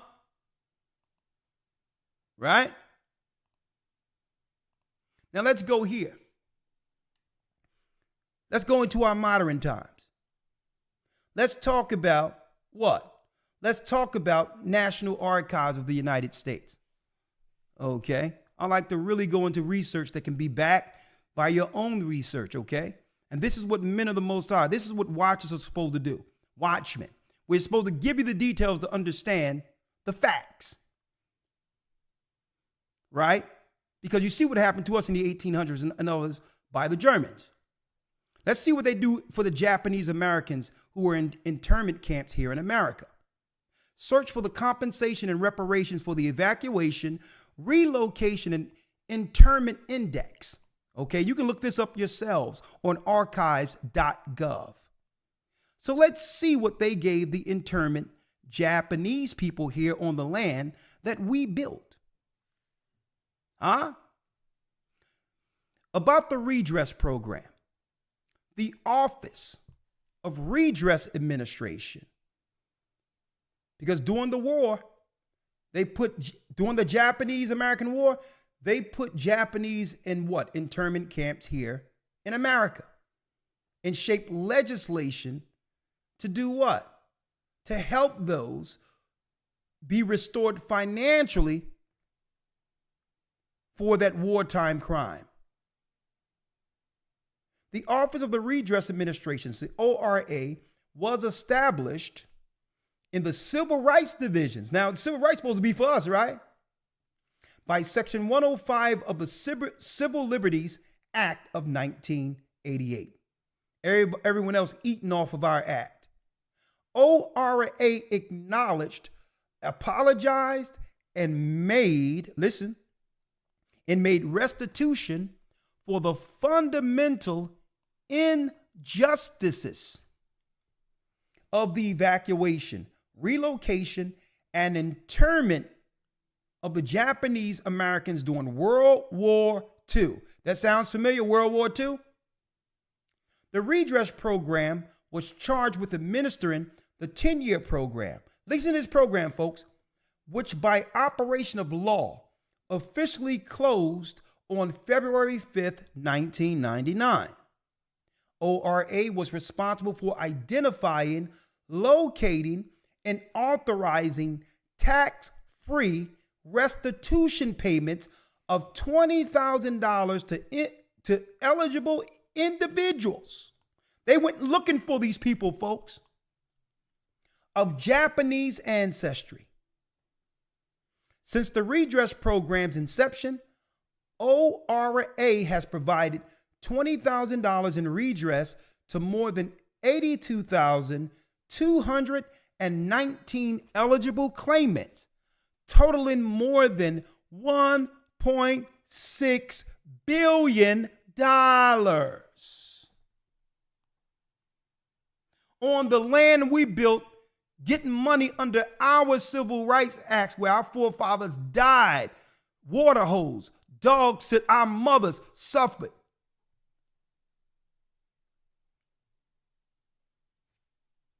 Our foreparents suffered, and here it is, they're eating on us. Then they come in and set up all types of businesses in our neighborhood on what? On what? Wartime crime restitutions? What you got, Shapat? Come on in. Oh, I told you I got some tonight, young man. We gonna cook tonight. Let's do it. I want to add something to this too. You're talking about the so-called reparations that the Japanese got for the internment camps, right? Yep. Yes, sir. This was for a period from February 1942, the internment camps, up until March 20th, 1946. Yep. Okay? Give or take, what's that? 3, 4, 5? Give or take, that's 4 years, brothers and sisters. Not hundreds of years. A 4-year period. That's a 4-year period they were interned. Number one. Because speaking to the mic. Come on in. They were interned for 4 years. Number one. Secondly, they were not dragged from one country to the other against their will. That's number two. Number three, their women were not systematically subject to rape and all that and all the other things that we read about in the curses. That's number three. Number four, they were not forced labored or forced to work for free for the entirety of that time. So even though we don't need to reinvent the wheel when it comes to reparations and the financial side that has already happened to multiple demographics of people from America's side, okay? Even if we was to... Someone says, what's up with the Jamaicans Rastafarians saying marijuana is good because it was found on King Solomon's grave? Here's the answer to this. They're high on marijuana. That's your answer. There was no marijuana found on King Solomon's grave. See, that's what you see when high. Okay? That didn't happen anywhere in history. And I challenge someone to bring forth that history. They just want to get high. That's it. But finish what you had to say. I'm sorry. Yeah. So the, what did I think you read about 20,000? I was reading about the 20,000 per person that they looked for. Right. Within a 4-year period. And that's not counting other kickbacks and all the money under the civil rights. But go on. Right. But even that, and then obviously you'd have to adjust to inflation, what 20,000 in what's that 1946? What that is in today's money? Exactly. It's not 20,000. Yeah. But even then, that's still incorrect to say that that's what we or the descendants of the transatlantic slave trade is due. We're due a whole lot more than that. But I just wanted to. Thank you. Great point. throw And that understand that they were getting all this money on our civil rights within a 4-year period after being made uncomfortable for a few years. And you have to look at what the curses said we would go through. And there's history that they have treated us way worse and have never given us anything. Right? Now, what's next here? Oh, yeah, it gets good. Looky here. The modern day Israel, United States relations. And we're just going to talk Turkey. Since the 1960s in the United States, since the 1960s, the United States have been a very strong supporter of Israel. It has played a key role in the promotion of good relations between Israel and the neighboring Arab states, namely Jordan, Lebanon, Egypt, along with several others in the 2020 Abraham Accords. Now, you notice the lost tribes of Israel, like our people, isn't a part of these accords, even though we're from Abraham too. While also holding off hostility from the Middle Eastern countries such as Syria and Iran. Relations with Israel are an important factor in the United States government's overall foreign policy in the Middle East. And the U.S. Congress has likewise placed considerable importance on the maintenance of a close and supportive relationship. Israel is the largest cumulative recipient of the U.S. foreign aid. Until February 2022, the United States have provided Israel $150 billion non-inflation adjusted in bilateral assistance.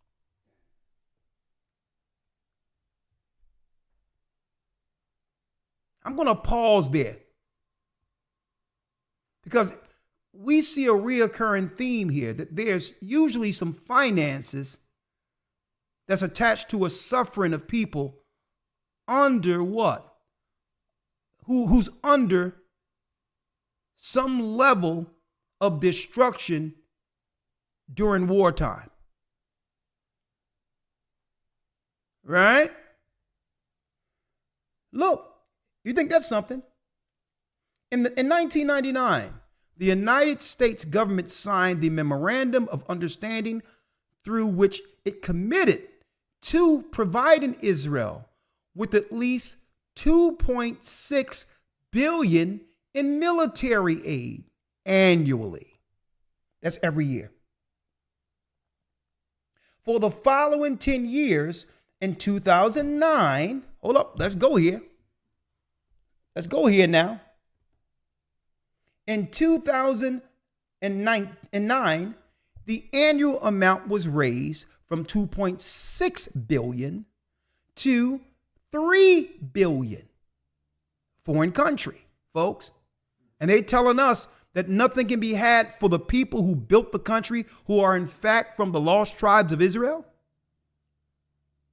In 2019, the amount was raised again, now standing at a minimum of $3.8 billion. That is, the United States is committed to providing Israel each year. Now, this is outside the people who are getting reparations as what you would call survivors of the war. Right? So look at this, folks. Look, compared to every other kingdom, every other nation. from 1946, and guess what? This doesn't even add 2023. From total U.S. foreign assistance by country, adjusted for inflation, from 1946 to 2022, Israel, $317.9 billion. Y'all see this? But they have nothing for our people? Huh? And then don't try to come over here and claim, well, there were some Irish people that was enslaved. Well, no. The Irish people that were enslaved was from the remnant of what? The remnant of King James's rulership. The original King James and Prince Charles, not these the Wessex family you have there now who are from Germany. The Irish people that went into slavery from Europe were from the remnants of the empire we ruled in Ireland. Okay, King James sat on 3 thrones at once. Scotland, Ireland, and Great Britain. Okay, so you can understand that. So don't try to come with the Irish thing when we know King James was a black man too. So don't try to come and claim, well, there's some slave ships with Ireland. You're not telling. See, you're making people believe that Ireland or Europe, which is filled with white people. Another lie. So the Irish people that went on slave ships were also from the remnant of Judah. And this is why he paid before his death the authorization of the book. Because he said there were some people, Papal Rome, who wished ill will against Zion. He knew you would come after us. And this is why the Most High says in Isaiah the 28th chapter, with a stammering lip and a new tongue will I speak to my people. So he allowed this man before he lost the throne, and his son was destroyed, replaced by Germans, Edomites, pagans. He authorized the translation so that the Most High can speak to us in the language we as the children of Israel would be enslaved, would get enslaved. And this is why they don't like us staking claim to this truth, because we are what? We have now began to talk turkey. You can't claim you have something for everybody else, and you know it was our people under the curse who built everything you had. And it's not counting the names of the many inventions you put your name on during slavery, during the time we were enslaved. I need somebody to go outside with a kite, a key, and a string and discover electricity right now. Ben Franklin, the pagan child sacrificer. We had electric in Africa, proven. Even way back in Egypt, when Joseph and our family was in Egypt, we had electricity. One of the pyramids was a power station. What are they talking about? So we setting the whole record straight. And if anyone want to come in and refute anything we saying, guess what? The lines will be open. Let's have it.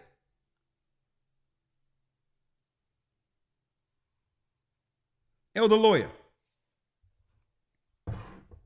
Yes, sir. Get Ecclesiastes 7 and 13 before we open the lines. So don't tell me, hold up, Elder Lawyer, I'm not done.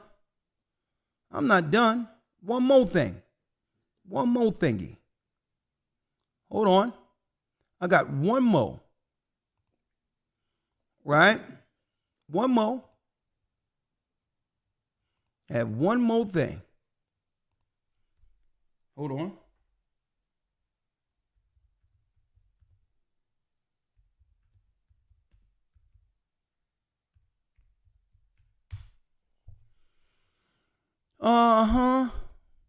US Department.gov, right?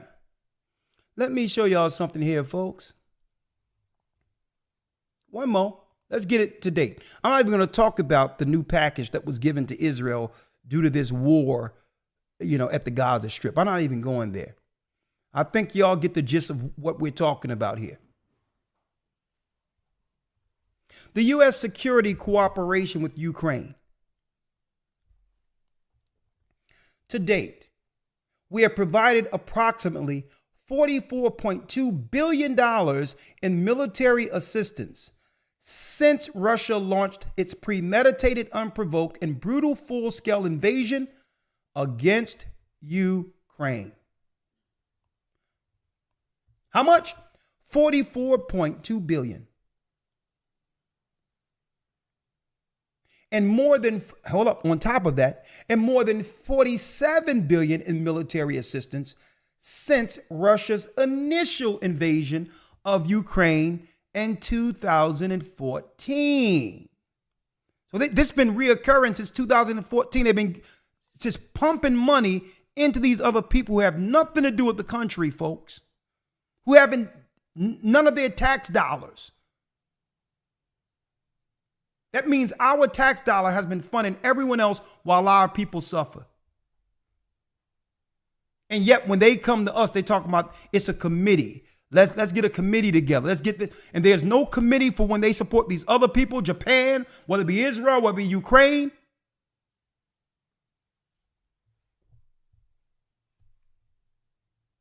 And that's why the Bible states, my people are destroyed for a lack of knowledge. And if we had got our heads together instead of what? Instead of operating under the perpetual curse, we would understand if you're going to be a part of the political process, that you would use it like everyone else and say, we're not participating unless you can do what you did with the Japanese, Ukraine, Israel, and anyone else, because we have our own suffering that you've been ignoring. The suffering of the children of Israel, and it started a long time ago. And that means, guess what? That means, folks, if we were to put a dollar amount to it, this is why they can't do it. It would break the World Bank. That's how much we've suffered. But if you're going to talk political, here's the numbers right here. Cut it, paste it, use it.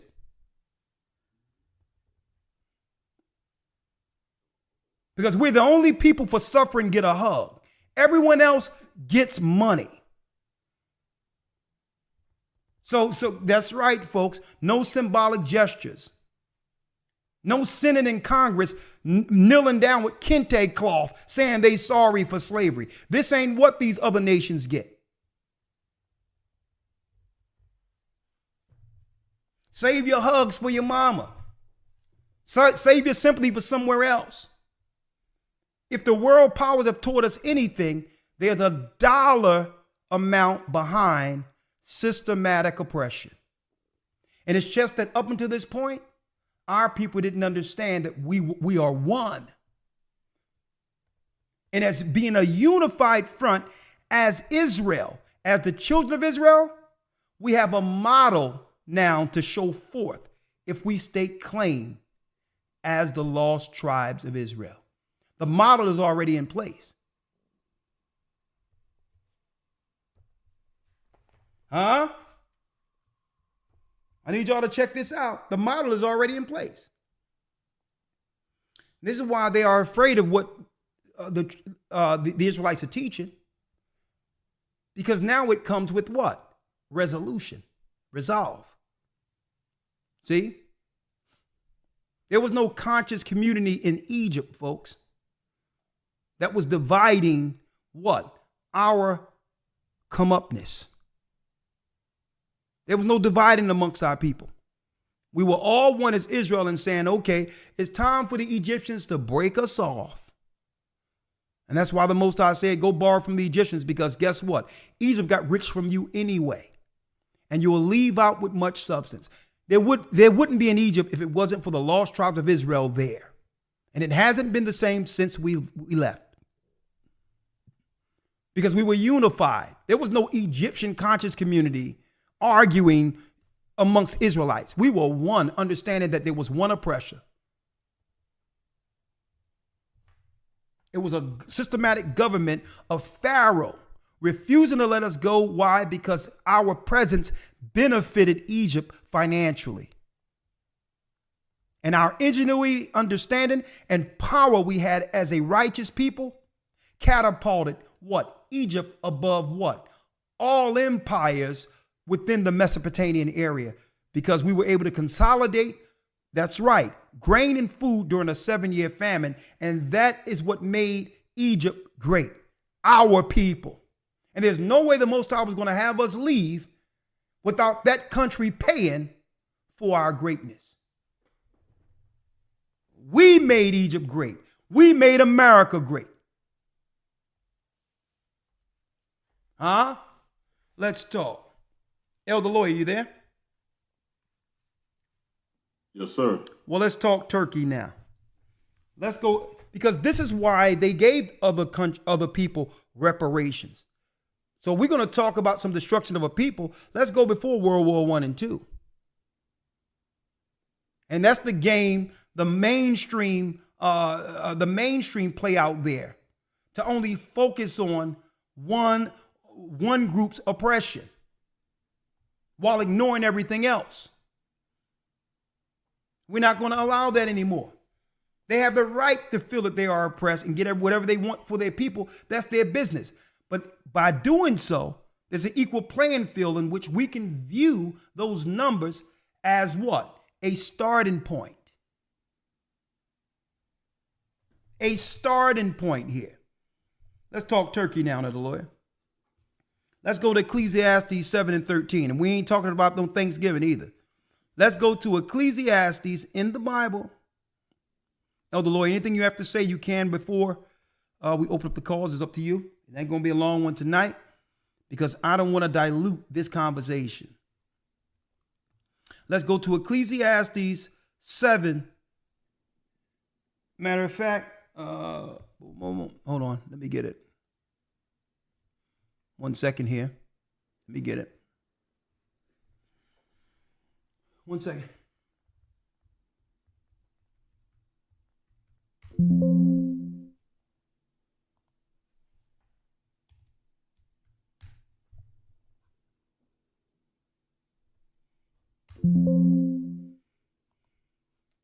Ecclesiastes, right? 7, verse 12. Let's get it. I'm gonna hold it up. Right? Let's go here. Let's read it. Yes, sir. Ecclesiastes 7 and 12. For wisdom is a defense. For wisdom is a what? For wisdom is a defense. So the Bible tells us wisdom and knowledge shall be the stability of our time. So it's time for us to be wise in these days and understand how things work. You don't operate in a world as a group strictly off of emotions. You can easily be played by that. Oh, you heard what he said? You heard what? Who cares what you think? These other people who've received something care what the Germans and others feel about them? They can hate them all they want. And you know what they're saying? Pay me. I don't care how racist you are. I don't care what's going on. Pay me.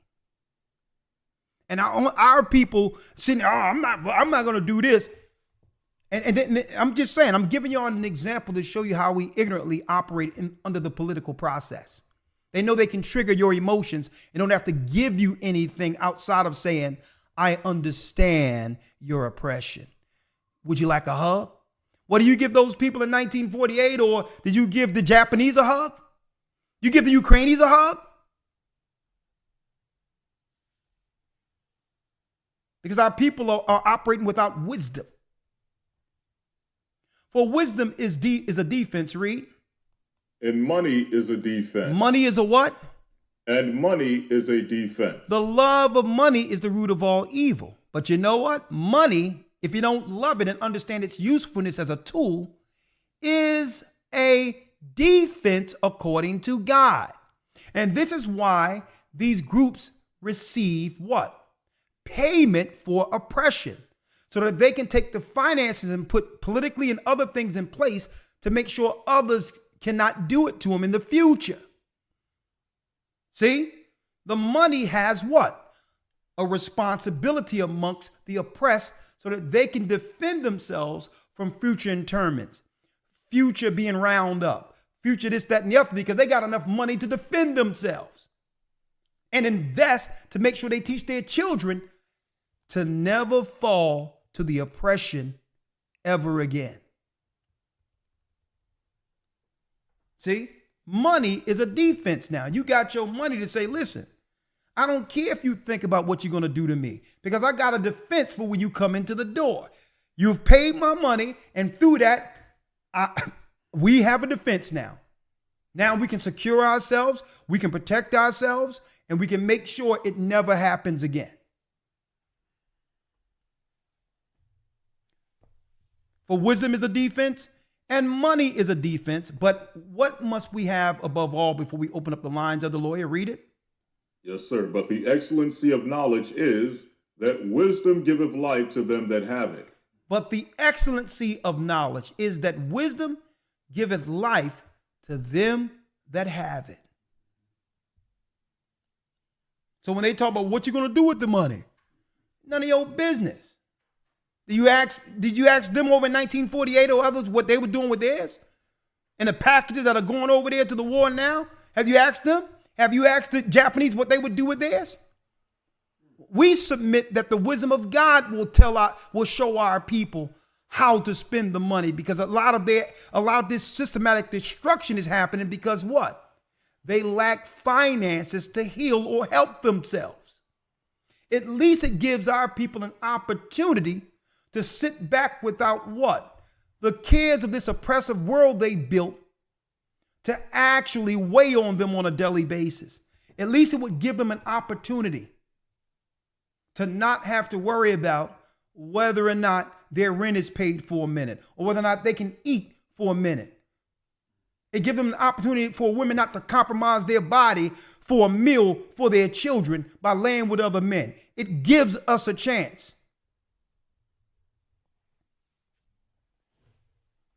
So, brothers and sisters, anybody out there on the political realm and all that and talking about all this stuff about you go out and vote and all that, point them to this video.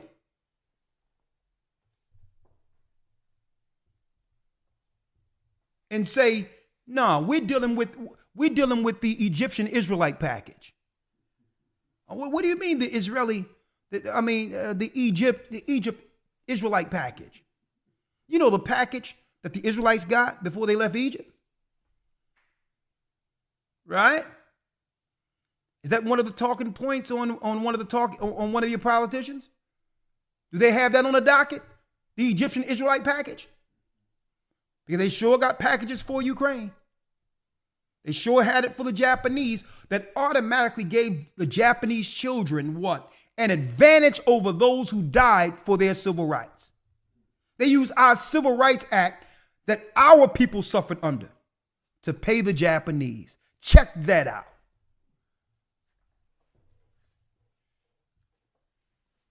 Huh? Elder Lawyer, you have anything else to say? The floor is yours. No, sir. Let's go straight to the calls. Let's go straight to the calls. Come on in. 515-605-9327. Guess what? We don't need a long one at all. This is straight to the point. And this is why, folks, I tell you, this is how Israelites are breaking generational curses. This is why they don't want us understanding we're Israel.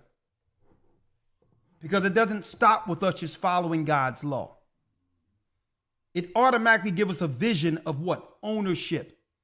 And a view beyond chattel slavery.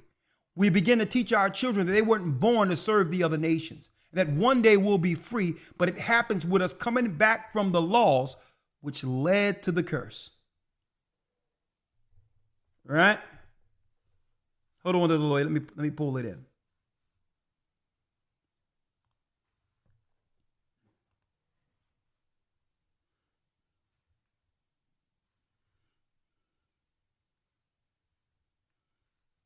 One second. 515-605-9327. All right.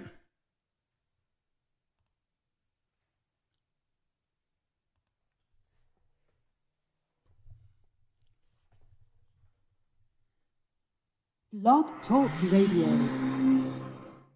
Welcome to Blog Talk Radio. Please hold and you will be able to listen to the show. Okay, Sunshine came in. I ain't hear her in a while. So even though we're going to take all calls, Sunshine, I ain't hear you in a while. So I'm going to give you about 2 minutes. Start now. Shapat, take it for me real quick.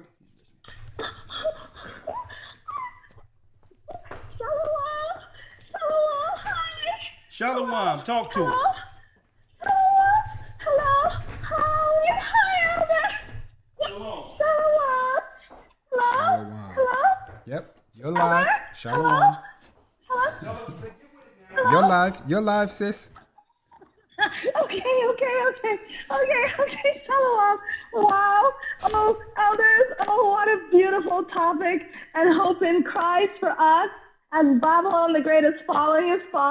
And while all this is happening and the world is pulling out of this temporary place, Israel is rising according to the word, with the multitude of gifts we all have as the arms and the legs and the parts of the body under the head of Christ, of this same body who hedges the saints who follow him. We all are breaking the bonds of unrighteousness and twisting up the belly of the beast with every step we make and keep on the narrow path towards salvation by grace of Ahaya, and turning the curse upside down, walking as the upright ones of old times, whether or not we get our due politically through world wars or at all. And not only are we doing what the scriptures say we would do in prophecy, to proclaim our name and not settle ever again for a byword or a proverb to be called by, but we are also shining that light that no matter what the enemies try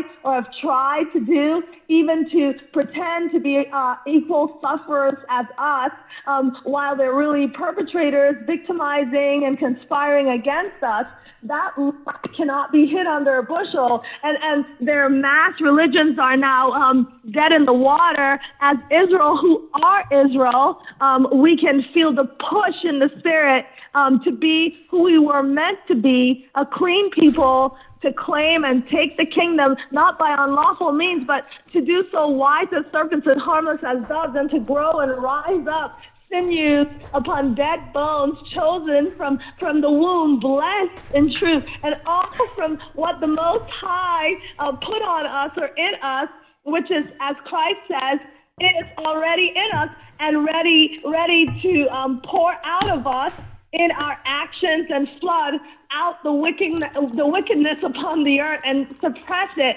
where the scales of evil are subdued at every turn by those who carry Christ's blood, especially the Judites of the children of Israel. And this strength comes through faith with works and not by observation, not in slothfulness in business or at all, without lifting a finger against others and loving the word, operating in fervent obedience to Ahaya and his laws for us, to be that pleasure in his sight. We win the day, because upon the blood of Christ it is already finished, and there is not a single thing those foolish triers and wasters for Satan can ever do to change that sacrifice or stop our King who has the power from the throne. And that's all I wanted to say, Albert.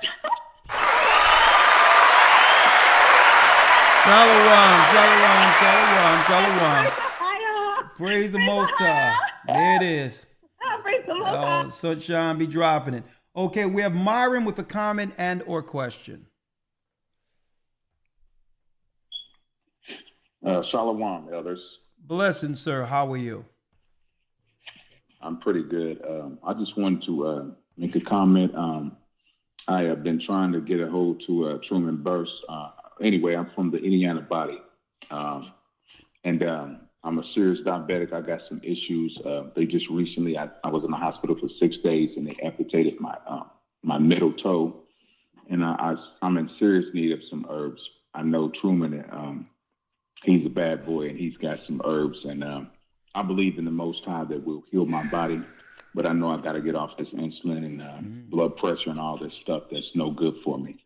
Well, the most I can do for you, brother, because right now, I believe Truman is going through some level of transition, and I'm not sure what's going on there, but I don't know how quick right now that'll get to you. But I do have someone that you can reach out to who can make sure this stuff get to you expeditiously, right? One second. Okay. Let me, even though it's not on topic, I like for y'all to stay on topic, but hold on. Your name is Myron? Okay. Yes, sir. Hold on. Okay, you'll get a call by someone who you can speak to who's in that field, and they'll guide you to so you can get yourself back off, because a lot of this stuff is who knows what it's doing. But I'm not the expert here, but I can get you in contact with someone who will surely be there to help you. Okay. Okay, I appreciate it. Okay, hold on, Myron. Give number. Crystal. All right, and you stay in prayer, brother. But hey, some things I can't say right now, but don't worry about it. You'll get that call. Are you on our Patreon? I'm on Patreon and I'm in the academy. It's like my 6th academy. Thank you, my brother. Well, I'll discuss this on Patreon so that even if you're waiting for something, a certain herb that with specific package for you, whatever the case, if they do so, I'll have the person on as a guest who's an expert at this, and they can talk to you about it. All right. I'll do that this coming Friday. I'll do that Friday for you. All right. Okay. I appreciate it. Now, I wanted to say I've been on Patreon, like I said, and I seen you were doing the Zoom. Yeah. And I don't know, I'm not, that literate with the computer stuff, but I was looking for the link and I couldn't find it. I was looking at comments and everything. So, well, it was in the comment. The only thing you would have to do is click on the link that I put in. It'll say US Zoom, and it'll ask you, would you like to come in with your audio device the audio from your device, and you check yes. And once you do that, you're in. Okay. It's that simple. All right? Okay. And I'm opening up the Zoom this Friday. Well, thank you for all your support, brother. I'm going to do everything we can to get you through what you're dealing with, because right now you're dealing with the beginning of something that's going to go downhill quickly. So obviously we're going to pray for you, but above all, you have to get your body straight. We're coming into some trying times. And while you're at it, you probably want to put a battery in that smoke detector too. All right.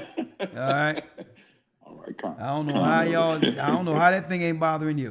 All right, my brother. All right. Shalom. All right. Shalom.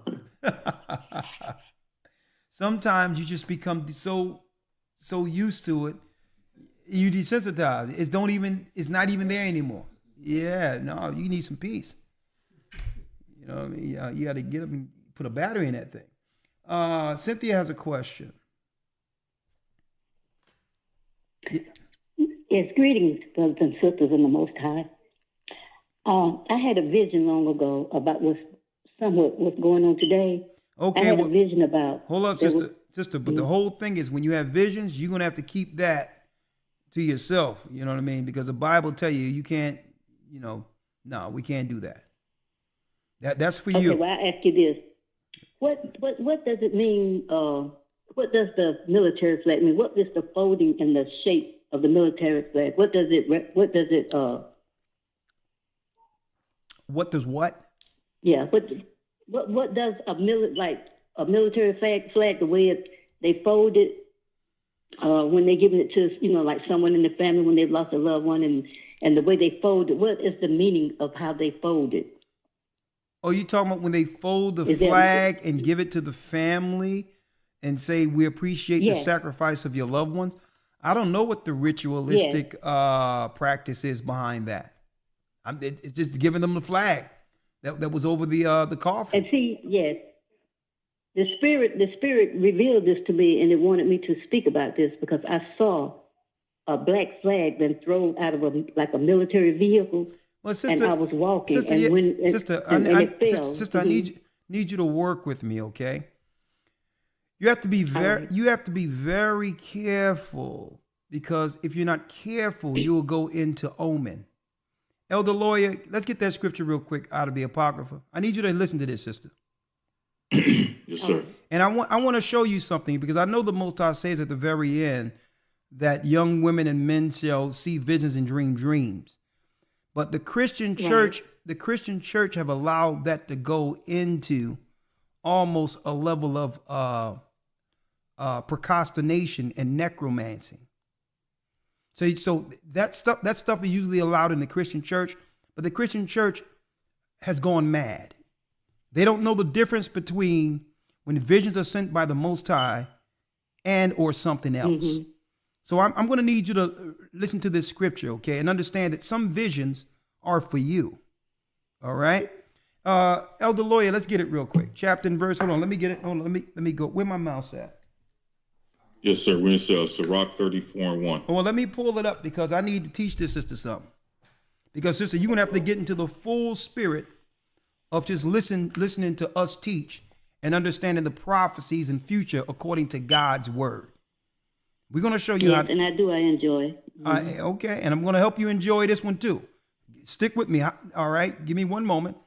All right, chapter and verse of the lawyer.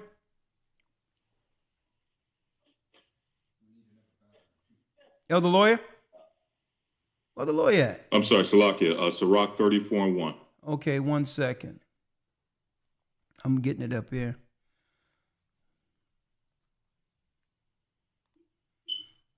Okay, yeah, you got to change that battery too. You got to look into getting yourself a battery for that smoke detector. Right? Let's start at the first verse of the lawyer. Yes, sir. Sirach 34, verse number 1. The hopes of a man void of understanding are vain and false, and dreams lift up fools. Now, let me make it clear, sister. This scripture isn't calling you a fool. It's telling you that if you focus on these, dreams lift up fools because they'll more so be leaning towards what they've been shown in their own minds, outside of what the word is showing prophetically. So you have to be careful because there's a fine line between prophecy and foolishness. Okay? Read. Right. Whoso regardeth dreams is like him that catcheth at a shadow and followeth after the wind. Sister, you think you can catch a shadow? You see a shadow all the time. It's there, right? Right. But if you tried to catch it, what would happen? Just be running around in circles. Yeah. And you feel wind all the time, don't it? Sometimes it comes from the east to the west. The wind. You feel it coming down? Yes. Yeah. So when the wind is blowing your umbrella and you know what direction is going in, do you think you will be able to chase it and know exactly where it's going? All right. You think so? But No. I do know the difference between visions and dreams. No, I know the difference. Sister, I need you to focus on what I'm saying right now. And you can be able to come back with anything you want, but answer this question. Because the Bible says, God says, the one who sends visions, he said, whosoever regarded dreams is like that who catcheth a shadow and followeth after the wind.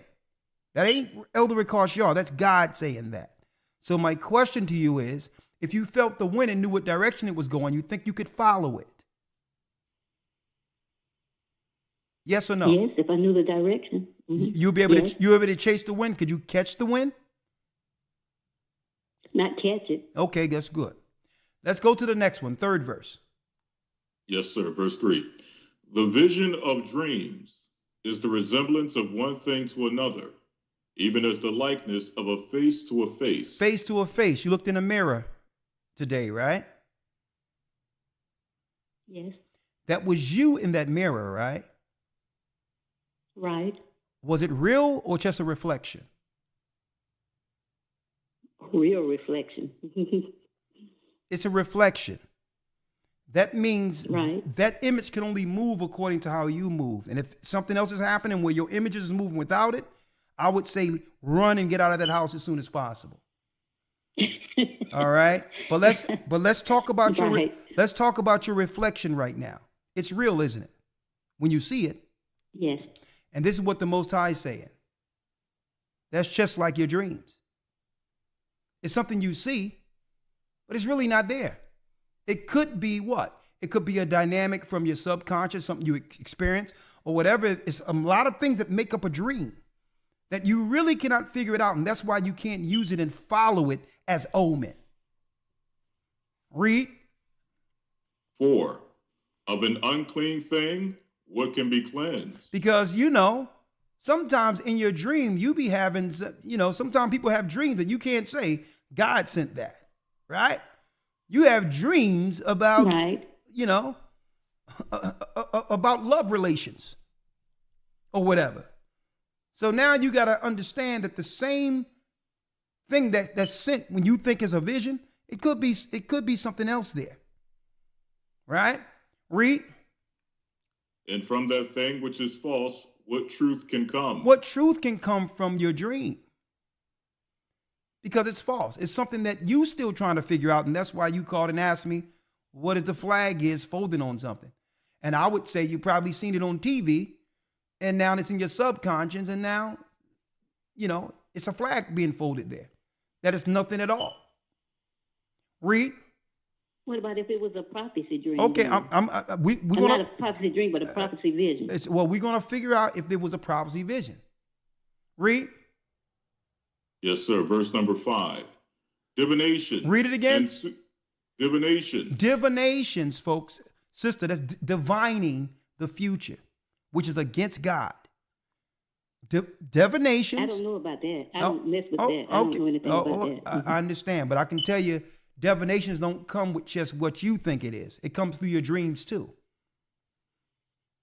So I'm teaching you here, sister. Whatever you've been dealing with that, it's time for you to come off that and follow what I'm showing you.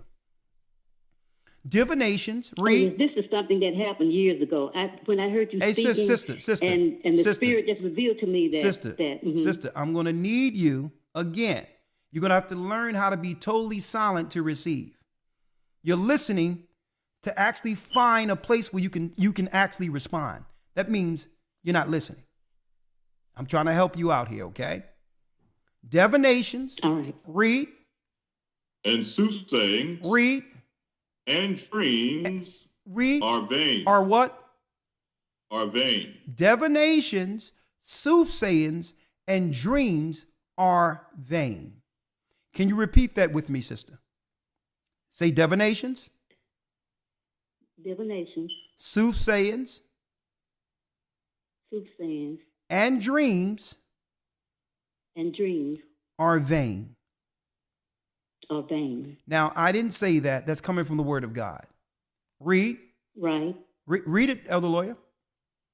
And the heart fancieth as a woman's heart in travail. Read. If they be not sent from the Most High in thy visitation. If they be not sent from the Most High in thy visitation, read. Set not thy heart upon them. Set not thine heart upon them, which means you must be able to discern whether that your dreams are coming from you, somewhere else, or God. And I'm going to show you how to do that in a moment.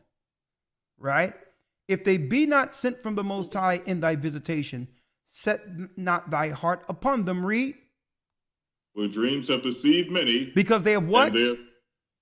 For dreams have deceived many. Because dreams can trick you, sister. Read. And they have failed that put their trust in them. And they have failed that put their trust in them. Now you need to reshift your focus or your understanding of what dreams are. The Christian church, you can have these women who used to be in there breaking down dreams and all that out of their minds in our community, and that need to stop. Okay? If anything, if you're dreaming all the time, you need to wake up. The Bible says only a little folding of hands is all you need. The Bible tells us about what, sister? It tells us that if it says if your dreams isn't sent by the Most High. So now we have to flip that and understand, okay, well, how do we know when a dream is sent by the Most High? Here's an example I can give you, sister. Suppose I had a dream that everybody came over and there was a lot of people, right, robbing a bank or robbing something, and then they went back to their country. Okay, I'm gonna let you get in a quiet place. Only to go back. My grandson just came in. Oh, that's fine. That's fine, ma'am. I'm trying to work with you here. Only to find out that after they robbed the country, they went back to their own country, right? And suppose I was showed that dream, and I would wake up and be like, man, I wonder what that was. What was that? But then I go into the Bible and see that in the book of Jeremiah, all the nations are going to come over, get all the money, and rob the harlot only before the war to go back to their own country.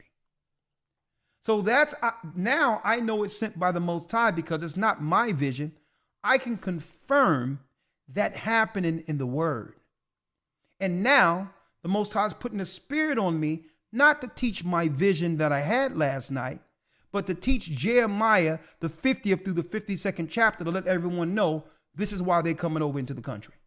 See the difference? Right.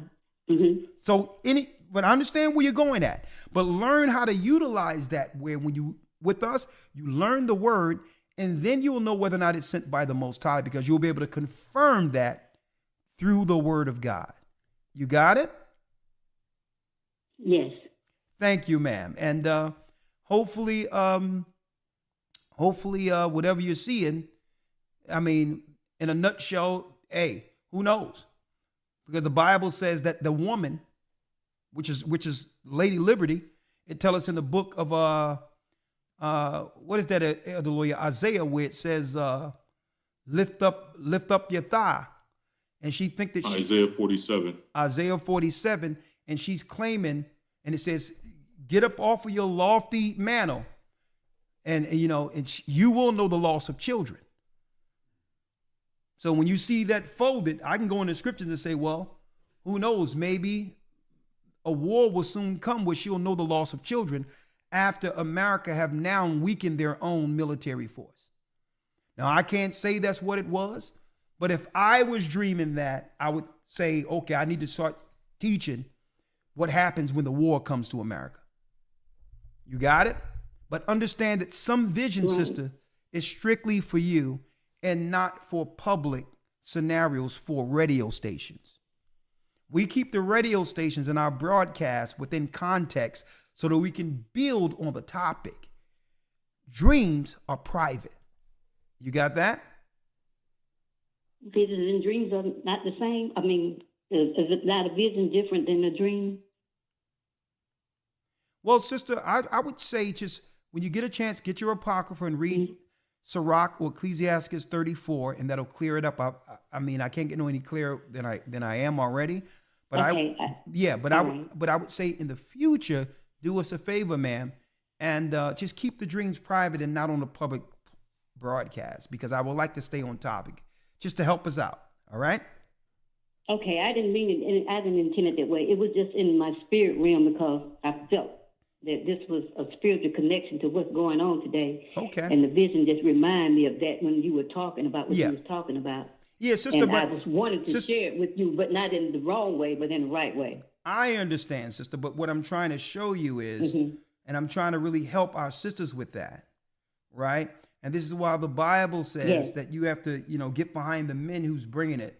Because don't forget, we got 2,000 people in county on this broadcast. And if we open it up, I understand that, and I honor that to the highest. Yes, I do. I honor that to the highest about their heads. Yes. Yeah, I understand. So thank you, and thanks for sharing. And I hope I brought you some insight. And you have a great night, and thank you for all your support, ma'am. All right? Okay, can I mention this? I had spoken with you once before, it's been some months back, about baptism for some of my grandchildren.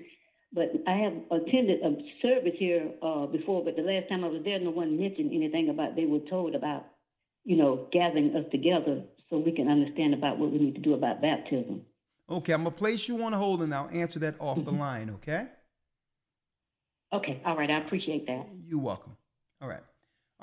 When it comes to baptism, you will go to the church and ask the deacons and the people there that you would like to get on, you would like to be baptized with your family. And usually they'll take the next step with you. They're not going to come to you and ask, do you want to be baptized? You have to facilitate that. You have to come forward to them privately and state to the deacon or the elder there that you would like, or the bishop there that you would like to be baptized. It's just speak to them and they'll facilitate it. We do it all the time for you. And we were glad, it'd be a blessing if you are a part of the body. All right? So I wanted to mention that. And the part I wanted to really emphasize also is that we have 2,000 people here who all go to sleep, who all have dreams. And if we begin to open up this broadcast every time someone have a vision, man, we wouldn't get no work done as far as connecting the dots for our people. Okay. Now, I'm not going to downplay the fact that it could have been the Most High actually showing you something, but you have to have the knowledge to know when the Most High is giving you something for you. And that comes with being seasoned, grounded in the word, right? And that comes with time. It's different operating with these things in the truth opposed to how it was in the Christian church, where it was more so encouraged for people to come up and say what they was dealing with very few scriptures actually being taught in the church itself. So I'm just trying to bring some level of levity and understanding that there's a balance with that, because if you're not careful, you'll have a whole church of diviners and necromancers and people sitting there in a corner talking about their dreams while nothing is getting done and no one actually going into the word of God. Okay? So I just wanted to make that clear. And when we're dealing with over 2,000 people, you have to understand our people have been into this necromancing, divination in the church where there's men and women talking about what's your dreams and come up and tell us I can break down your dreams. It's been some hot mess amongst our people for years. And it's no disrespect to you. A lot of behaviors have been askew when it comes to understanding spiritual gifts because really there's no foundation in place to let people know the difference between divination and prophecy. And this is why men have taken the lead to set the record straight. Okay, so just follow us and we'll show you how to deal with it. All right. Let's see. Cynthia has a question. That was me, Cynthia. Okay, I'm sorry. Okay, Sam has a comment. Shalom, elders. Shalom, the floor is yours. Blessings, sir. Thank you once again for the consistency and bringing the word and that we understand what's going on in today's time. I came up with some information that I want to share. I've seen through my feed. I know this is not for us, Israel, but I don't know when they passed it, but in Israel, they're not allowed to use those kits that do the DNA testing. What you say? To find out who you are. Those kits that you know how we do here to do the ancestry or whatnot. Yeah, listen, as far as I'm concerned, that's a bunch of mess. Okay, I don't even deal in that madness. No, I know we don't deal with it, but I'm saying Israel don't allow their citizens to do it. It's forbidden. And if you wanted to do it, you have to get a court order because they gave some type of information. But the pointing out to what you were talking about, they know who they are because it's gonna tell them they're not from their land and they're not supposed to be there in the first place. And listen, I don't really get into that because especially on these platforms, they try to make certain things, when it comes to that. That's why I like to state who we are and what our claims are according to God. Okay. And then that's evident and that shines a light on everything else. So what they want to do with their DNA, that's none of my business. We're the lost tribes of Israel, and that's what my focus is at.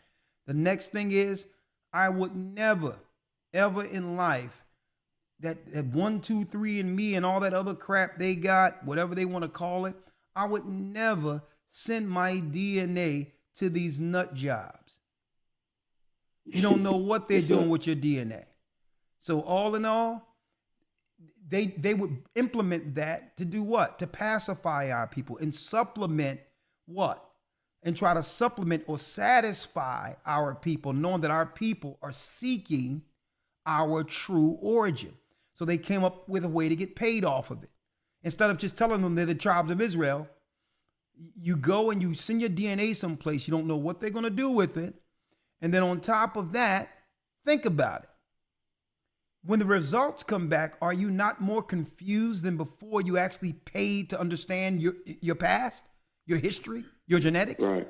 You're more, what's 2% Africa and 7% Irish and 4% Asian Are you not more confused now? As far as I'm concerned, they could be throwing bones against, as soon as they come there, throwing bones against a wall, say, okay, yeah, let's just write this on and send it back to them. I've never seen anything groundbreaking by anybody who claimed to have went to Ancestry and find out anything. It's a bunch of madness. And this is what they're doing. They're trying to throw us off, right? And give us anything, but they'll never say, oh yeah, by the way, you're from the lost tribes of Israel, from the tribe of Benjamin. When are you going to get one of those? So, oh, you're from Judah. You'll never get that. So here it is. They understood our people would one day begin to ask questions and seek our true origin outside of the false history they've given us. So now they sat around and probably said, yeah, how can we get paid off of this? Off of their ignorance. And guess what? It was right there in the Bible at your church the whole time. And now you're sending these people money for nothing. So you're from the lost tribes of Israel. What else you know? And guess what? You didn't have to send me any DNA for that either. Your prophecy. You have the last word. Right. Also, there's this lady. I don't know if she's the current or former Israeli Consul General. Her name is Judith Vernier Shura. They had a meeting, I think, in the United States, and she claimed that the biggest problem that the Israeli people have is the black community, the young black community. And I thought that was interesting. You have a whole war going over there in your country, and Hamas and Hezbollah and all these other people, and you worried about black people. And I just thought that was crazy for her to be the topic of conversation when y'all got a whole situation going over there. And I'll let you elaborate on that. So. Well, a matter of fact, believe it or not, I think I covered that a couple of weeks ago, where there was where they recorded her privately. It was an Israeli consulate who said the black youth, and she's using Black Lives Matter, and she was a Jewish Israeli woman who claimed the biggest threat right now to the up and coming or future Israel are the young black youth in the United States. And I don't know how that she came to that, but all in all, she's trying to tie that to Black Lives Matter, which has nothing to do with us. As a matter of fact, I can't stand the whole idea of whatever Black Lives Matter is. They can just throw it in the trash as far as I'm concerned. Because if you want to talk about Black Lives Matter, we have to start asking questions. We have to ask, okay, where did all the money go that went into that campaign with Black Lives Matter, and why none of it has been transferred into the community they claim they were actually marching for? Okay, so if you want to mention Black Lives Matter, let's start with the money. Where is it, and why aren't our people spending it? So don't try to come to some Black Lives Matter, which we understand is tied to all types of intersexual groups and all this other stuff that has nothing to do with us. So they don't. To me, it's a political football that's utilized to color us politically under that nut job organization. As far as we're concerned, she put it out there, and who knows why she put it out there. But of course, the biggest threat to the whole earth is the fact that we come to the knowledge that we're the children of Israel. Okay, and to teach our children that our future isn't servitude. So guess what? You can't have two powers who's prophesied ruling at once. So of course this will be a threat to anybody out there who has power. Because prophetically, once our people gain power under the new kingdom through Christ, the Messiah, then the other nations will never grow into power ever again. At that point, they will be under the children of Israel, okay, with this new kingdom. And that's why in the Bible, Genesis 25, it stated the elder shall serve the younger. So Esau never fulfilled that prophecy where he served his brother Jacob yet, not in totality according to the promise. So of course, the black youth would be the biggest threat to the world political structure. You need to think about that, because they can no longer control us through their Jesuit satanic programmed religions anymore. As long as they can control us under their false religions, then okay. They could utilize us and then, continue to teach our lie to everyone, that lie to everyone else. But now they have no more control over where we're going spiritually. So now, of course, it's a threat. Okay? It's a threat, what? To their power. Not that there's any radical people who try to do anything against them or whatever. I don't see that. I don't see that. But I've spoken to brothers, and I tell brothers, it's time to pivot off of that crazy radicalization where you think teaching the word is just cursing out white people and other people. It's very immature, and it has nothing to do with the gospel of Christ. And they're going to use that as a conduit to now take what? Religious extremism off of Arabs and put that on the awakening of the 12 tribes of Israel. So it's time for people to become more diplomatic, spiritual, all right, and mature within this knowledge. Some people, because they don't have nothing else to do, so they get on the street and feel like today I need to curse someone out. That ain't what the Bible is about. And through that, believe it or not, when the armies and others come after them and do all this other stuff to them, it ain't going to be because they stood for the truth, because they didn't walk with wisdom like the disciples. Okay? It's time for them, like today, I didn't have to curse anyone out. I didn't have to talk about anyone. I was able to connect the dots, strictly showing prophecy in relation to our people. That's how it should be taught. Because by teaching the truth, it automatically shine a light on the lies. And that's what Christ was about. Okay? But go ahead. You have the last word before I... That's it, Elder. All right. Thank you. Thank you. Very good call. Yes, Thank you, my brother. Bless you. Bless you, sir. Bless you. Belinda has a question. Shalom, Elder Carl. Shalom. The floor is yours. Shalom. I got a few more to take before my dinner. But go ahead. The floor is yours. Okay. I spoke with you a while ago about herbs for healing. Well, sister, when it comes to that, you got to call on the Patreon days. The same phone number. Call that number this Friday. 515-605-9327. I really want to keep it on topic, okay? Just call Friday and we'll answer. Okay, We're going to have the herbologist and all that on Friday. We'll deal with that 2 days from now, all right?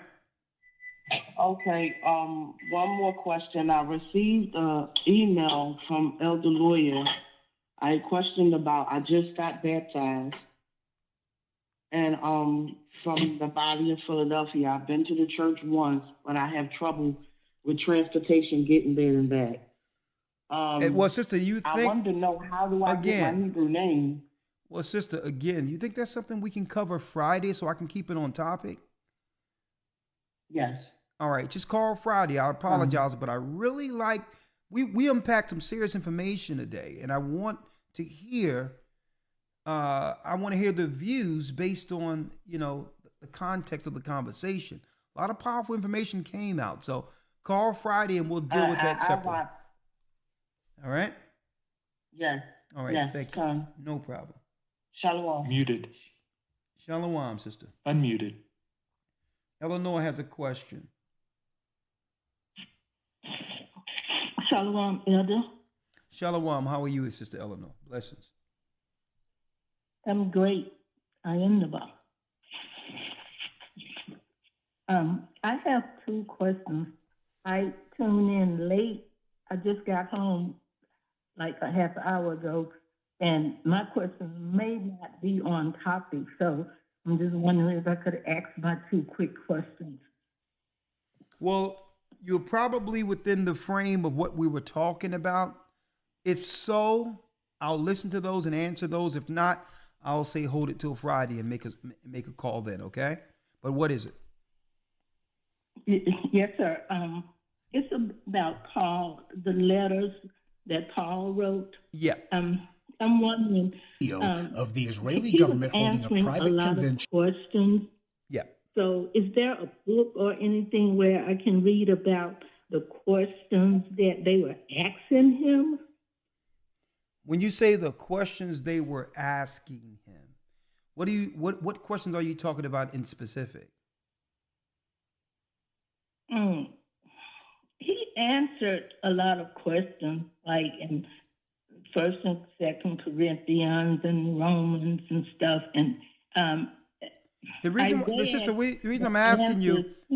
I'm asking you is because the context of Paul's writings were clearly understood what he was laying out, who he was speaking to, the reasons for it. He clearly laid that out without question within the context, within the chapters. If it was about disputes that were going on what to do to judge a matter, what to happens if there's arguments in Corinthians 7, how to deal with the relationship and separate for a time and come back. These were specific issues that was going on with the church that he was writing letters.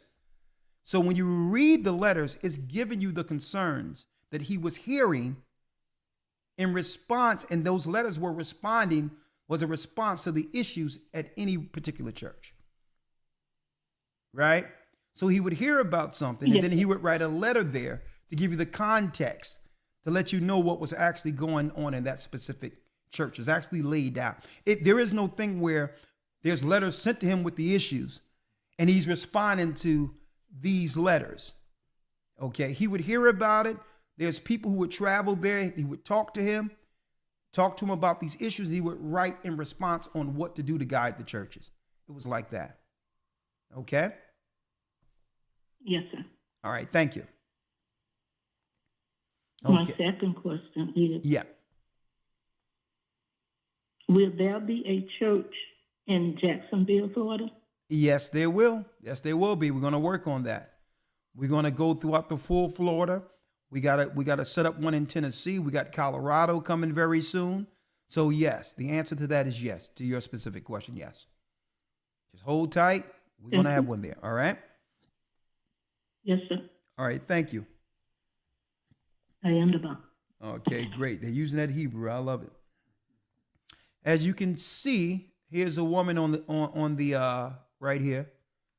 Here it is right here.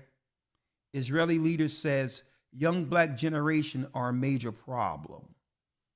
Right? And it's here.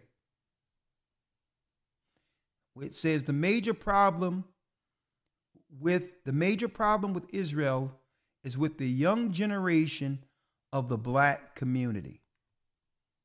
Okay? She's an Israeli consulate. Right? Israeli consulate. That's her right there. Right? So I don't know where she's getting her information to claim that. Okay, who's this? Oh, come on, sis. We don't need this. All right.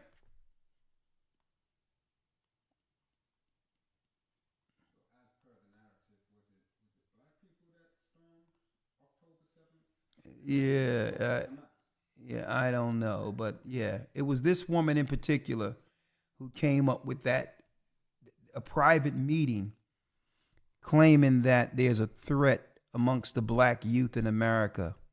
All right, Israeli consulate. Okay, it's all on TikTok or whatever, and then on and on and on.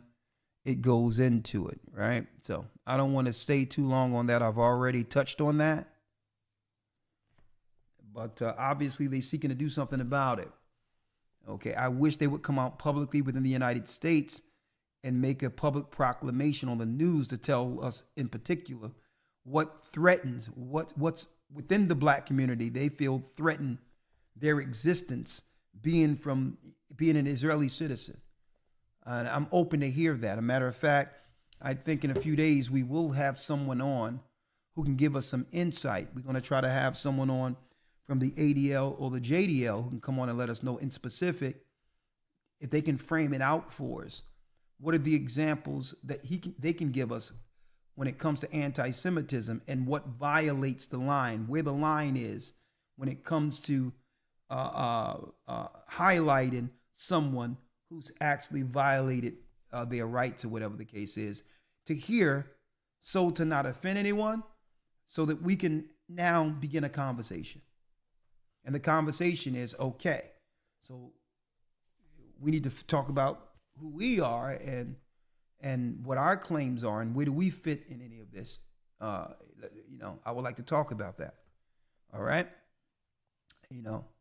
So if there's a problem, we can discuss it. Dialogue is the way. Dialogue is the way that leads to resolution, right? That leads to resolve. Harold has a comment. Elder Ricard. Yes, sir. How you doing, Harold? I'm pretty good. This is Brother Harold from the DMV body. There's been so many times I hear you say so many times, don't go to Israel. Don't you do it. And I see a lot of people, I'm going to Israel. And I'm like, yo, no, don't do it. But they do it anyway. Hey, and then is they alive? Everything that's been happening and I've been seeing so many things that's been happening over there, and I'm like, yo, you went to the wrong place. The wrong place. Yeah. But I'm just so glad that I came into the truth the time I did, to where I understand that, Elder Ricard. Well, I have a because you know us people, we don't have fathers that will guide us. Well, some of us do, some of us don't. And I don't have one. And I'm just like, when I look at you, when I look at your videos, I'm like, Elder Ricard, he's not my father, but he's a big brother that can guide me. And you guided me so much to where some of the things that I would have done, that I could have done, I don't do now, because the simple fact that, the deacons in my church, they guided me so much. Where I don't even have to, into my body, where I don't even have to worry about a lot of the things that I would have done. It's, what can you do now? All praises be to the Most High. Well, brother, you keep on the path and stay rooted in the Word, my brother. And, eventually you'll be guided through the Holy Spirit. And, I'm your big brother, but we both have the same daddy. His name is Jacob, and Ahiah. His name is Jacob, and Ahiah is our Father in heaven. So I was once where you are, my brother. So only thing you have to do is continue so that someone can one day be proud that you have stood to be an example for them. Okay? Of course, and of course, and I see a lot of things that all the other elders put out, and I'm like, man, wow, this generation, they got a lot to stand for if we make it to the end. If they make it through, if they make it through, man, we had a lot of stuff. We could play tic-tac on the floor and do all types of stuff. But nowadays, this generation do not have it. I keep trying to tell my kids that, and I'm like, yo, y'all have it in for y'all. Well, no, it's going to be good. They have you.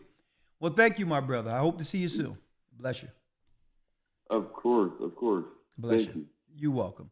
And all praises be to the Most High. And I brought this out early in the year. This story had been forgotten.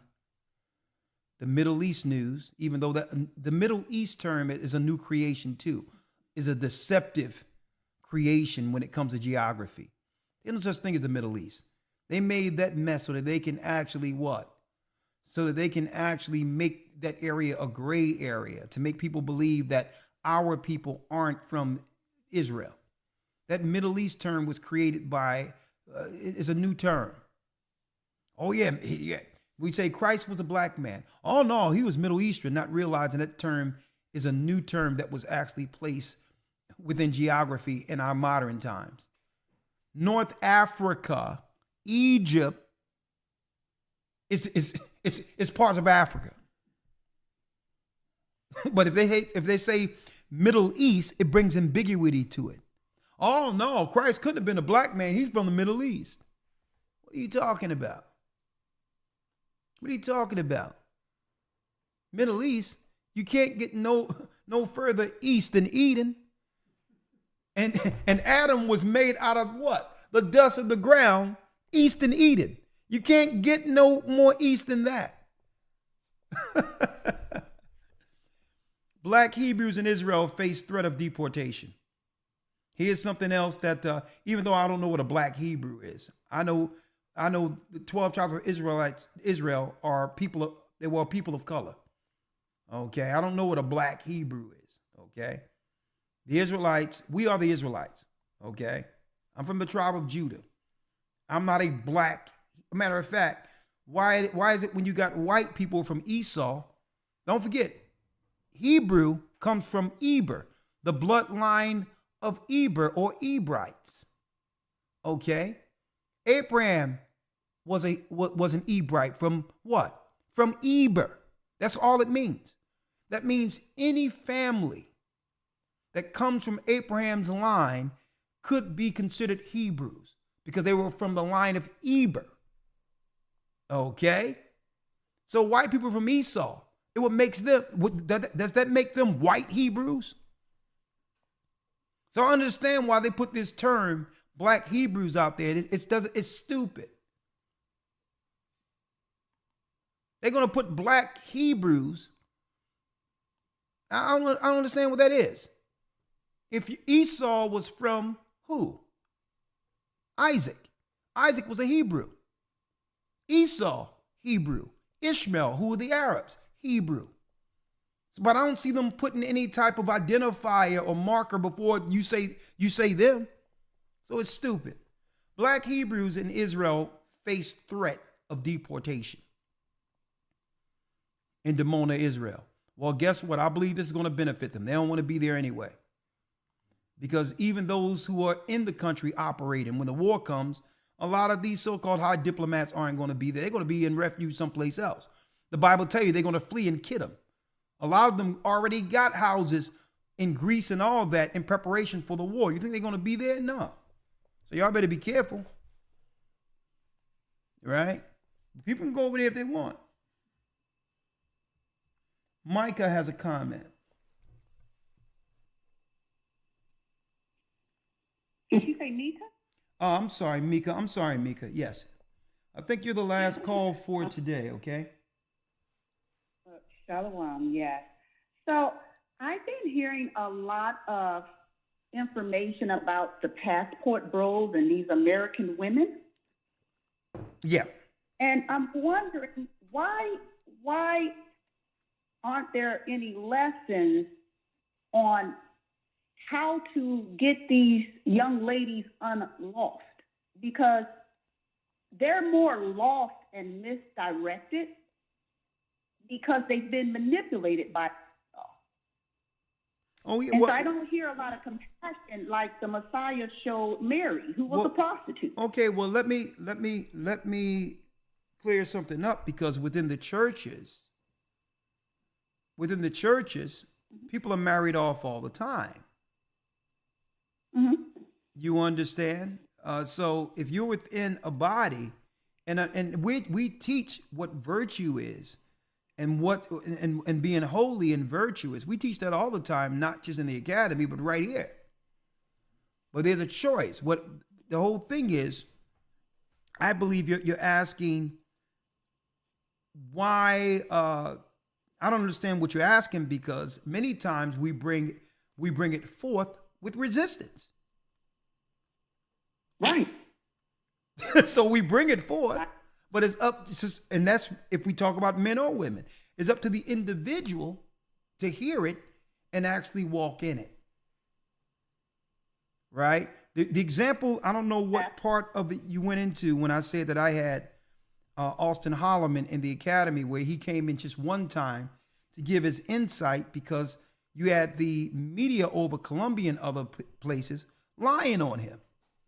And they weren't giving him an opportunity to say, hold up, that didn't happen. They got some feminists from America to come in and lie on him to make it seem like he was doing something that he wasn't doing, and took his words out of context.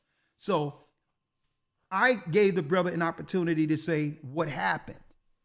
And then I asked them, and this is why sometimes what they don't like in particular, sister, is a brother, a man charting his own path, not a black man. Because keep in mind, white men have been doing this for years. going into Eastern Europe and other countries, finding a wife because they have problems with the justice system within America. And no one has been saying anything. But a black man ain't supposed to be able to make choices outside of himself without checking in. And that have to be broken altogether, because the brother said, I'm like, brother, you believe in God and Christ? You should have heard the interview. I may put some pieces up. He says, yes. He says, listen, you think I'm out here sleep with all these women? No. He says, I go travel because I become cultured. I became well more rounded, realizing the world is a vast place, and it was America that was keeping us into this slave mind. I'm like, so what is your future? What do you want out of this? He says, man, I want a wife with 4 children. And I'm like, where is she? He says, hey, he's in Africa right now. So he want a traditional wife that don't have all the feminist stuff, and he was speaking for himself. He says, man, I want to settle down and have 4 children. He says, but based on what women are doing with OnlyFans and everything, he says, I can't find that for my children right now. All the girls my age and younger are doing this. They're on OnlyFans. They this and the other. He says, but if I do find a woman, he says, if I do find a woman anywhere who fits my standards, yes, I'm going to marry her. And I'm going to have 4 children. I want to. And I'm like, well, okay. I'm like, anytime you want to reach out, get baptized and talk about being guided or whatever the case is, hey, I'm here for you. But be careful out there. Right? So the whole point is the brother has the freedom to understand that he don't have to what? He don't have to tie himself to this world's or Babylon's expectations for him. And limitations. And that's what the enemy is afraid of. Okay? Not once when he was on the program did he slight or say anything negative about anyone, because I wasn't going to allow anything like that. But he has the right to choose who he want to be with. Okay? So that's all that was. And I disagree with that. Yeah. I don't disagree with that. Yeah. Nobody knows anybody's suffering and how long these men have suffered over here because they cannot find, the woman that they desire. Yeah. And I have no problem with that. Yeah. But I think that the American women over here, I'm here. I live in Florida. Yeah. I go to GOCC in Florida. Yeah. But I don't think that the women here, I'm from Judah, I don't think they understand that these women that the men seek, they're also Israelite women. When you talk about going to Colombia, Puerto Rico, well, I know, Dominican, I'm not talking about these going are still anywhere. Israelite women. Okay, so what you're saying is they're trying to give these men a bad name when they're seeking their own people anyway. Yes, they are. Yeah. It's always something negative. They are. It's always something negative. And guess what? I don't believe every brother that go into these countries are going there with good intentions. I don't think so. And that's why I wanted to make sure that brother spoke for himself. Because they would not like any other race of people, we're all painted with one broad brush. A white man can go anywhere he wants without questioning why he's going there and have to answer for it. What's wrong with that picture? What's wrong with it is we've all been deceived into thinking that, we're just caught into whatever Esau cuts out for us, and we have to live by his law. But yes, but it's on your screen. It's on your screen. What's wrong with it? A slave isn't supposed to wander off of the plantation without checking in. Okay, that's what it is. Mm-hmm. All the debauchery and evil that's going on over here, right? I would expect people to more so pay attention to these sons who are being programmed into believing in intersexuality and all these other things, and focus on the men that are here. At least you understand. And the debauchery, you don't. I'm not saying you don't have to go into another city to deal with any level of harlotry. when it's happening right here in Babylon. So I don't understand how they're using that for an argument either. I agree with you there. So, Yeah. Elder, let me ask you, when you go out on the street, you said you're going to go out on the street. Yeah. Why aren't we teaching the young women to turn away from these things? Because their role models are the Cardi B's and the Megan Thee Stallion and the Foxy Red. But sister, we are. But don't you know, sister, that, listen to me, you got to understand what these YouTube rules are. It's crazy.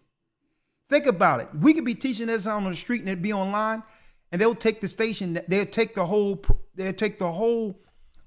channel down, because do you know that black women are a protected group under YouTube?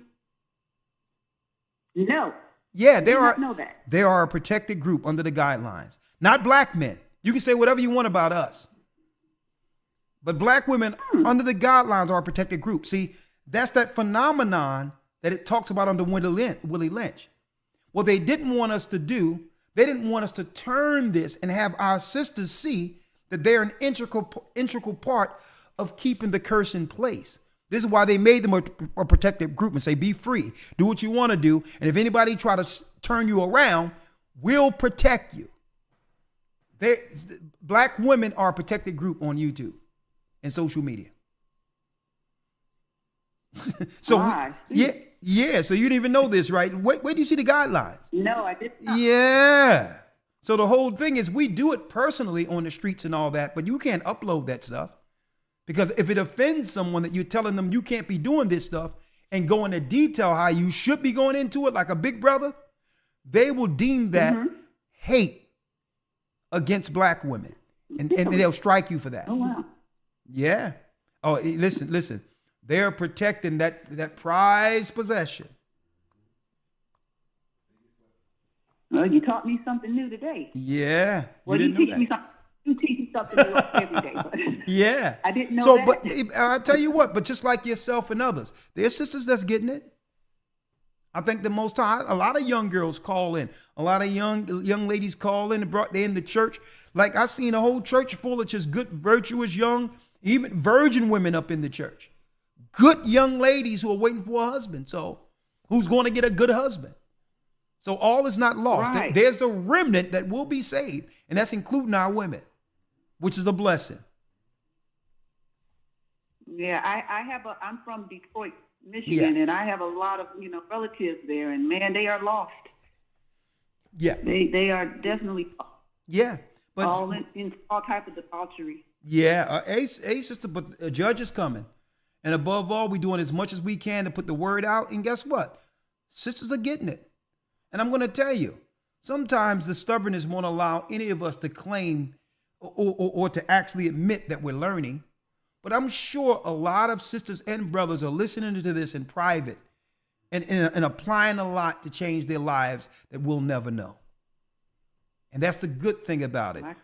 We're more so the seed planters. We plant the seed, and one man planteth, another man watereth, but it's the Most High who bring the increase. There's a lot of people who are too proud to admit that they're learning. But privately, our sisters are, let me tell you, the reality of our decisions have now reared its head right before us, where none of us can ignore it anymore. And the sisters see it too. They're starting to see some of those protections that once was available is now going out the door, and now they're trying to cleave to something, realizing that what? They're exposed without any protection. And right. And what's bad about it is the fact that they know they had a hand in it. So it's tough for our sisters, because now they're exposed, they're getting put out, they're trying to cut off all of the stuff that made women believe they were independent, housing. Our sisters are the highest, being evicted. And that's nothing to feel good about, because now they like, now what? We did everything the system told us to do. And now we're so far away from our men, there is no refuge. But yes, it is, sisters. There is refuge. Sometimes the Most High, the refuge is sometimes the Most High have to break you all the way down to come to him, in order to come to him in a contrite spirit and say, you know what? I don't have the answers. Please, Christ, send forth the Holy Spirit and guide me. So sometimes you don't get there until you're totally crashed down with nothing left. And then the Most High is still there. And that's the beauty of Christ's grace.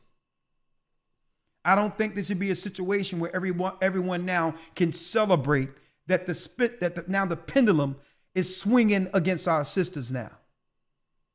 That's nothing to celebrate. Okay? But it seems like a lot of men are so happy that the black woman has fallen. It seems like a lot of podcasts are just ridiculing these women, like, ha, now you got nothing. Well, listen. Well, they get what they get. Pride coming before destruction. The whole thing above that, regardless of those podcasts, they're still the daughters of Zion. Yeah. And as long as there's breath in them, and they're willing to humble themselves before the Most High is going to do the same thing he done for the men. You think that we at one point we didn't think there was any way out, that we'll be destroyed, throwing us in prison, killing us off. Right. The Most High had to break us down to a point where we had to realize we had a hand in this. And that's where the curses came in, and you started to see a shift. Men became quiet. A lot of them left the church, but they began to restructure things. Mm-hmm. Men began to what? Move differently in silence. So, but it took what? It took some ownership and humble pie first. So, hey, we know how it is, and guess what? No one will ever give up on sisters. But it's time for sisters to swallow their pride and realize their hand in our destruction and repent, to say, you know what? I'm ready to get in order with God and my man. And I don't care what anyone think about it, because at the end of the day, no one else is going to have me anyway. And it's time for us to forgive one another, let go the past. Yes. Let go the past, and now operate in order with one another. That's what time it is. Shalom, I agree 100% with that. Well, thank you, sister. All right. We need to be able to forgive each other. Bless you. Thank you. And hey, you know what? Hey, there's no better phone call to end than that. So with that, we're going to say shalom. Bless you, sister. You have a great night, brothers and sisters. And now you all understand. And thank you to moderators, the elders, and the brother and the sisters out here who already supported the work. Talk Radio. Goodbye. Thank you. And keep in mind, I'm Elder Ricard of the Gathering of Christ Church. And now you realize how Israelites are breaking generational curses. This week we're going into how the 12 tribes fell to paganism, breaking down the different intricacies of the religions our people fell to in Africa, South America, Australia, all of that in this lesson this coming Sunday. With that, may the Most High be with you. Stay prayed up, sin not, and keep in mind the Most High is calling back Israel. And on top of that, we will have a roundtable discussion this academy, so get ready. Have a nice evening and a blessed night. Shalom. The Arabs and Africans told us at gunpoint to gather our wives and children, then sold us. In the belly of these great ships we traveled in fear. By the rivers of Babylon we found our brothers here. Gather us in Colombia, Reuben from Australia, Issachar, the Mexicans, a highest gathering in Israel, the Negroes, Benjamin the West Indians, Levi, the Haitians, a highest gathering in Israel.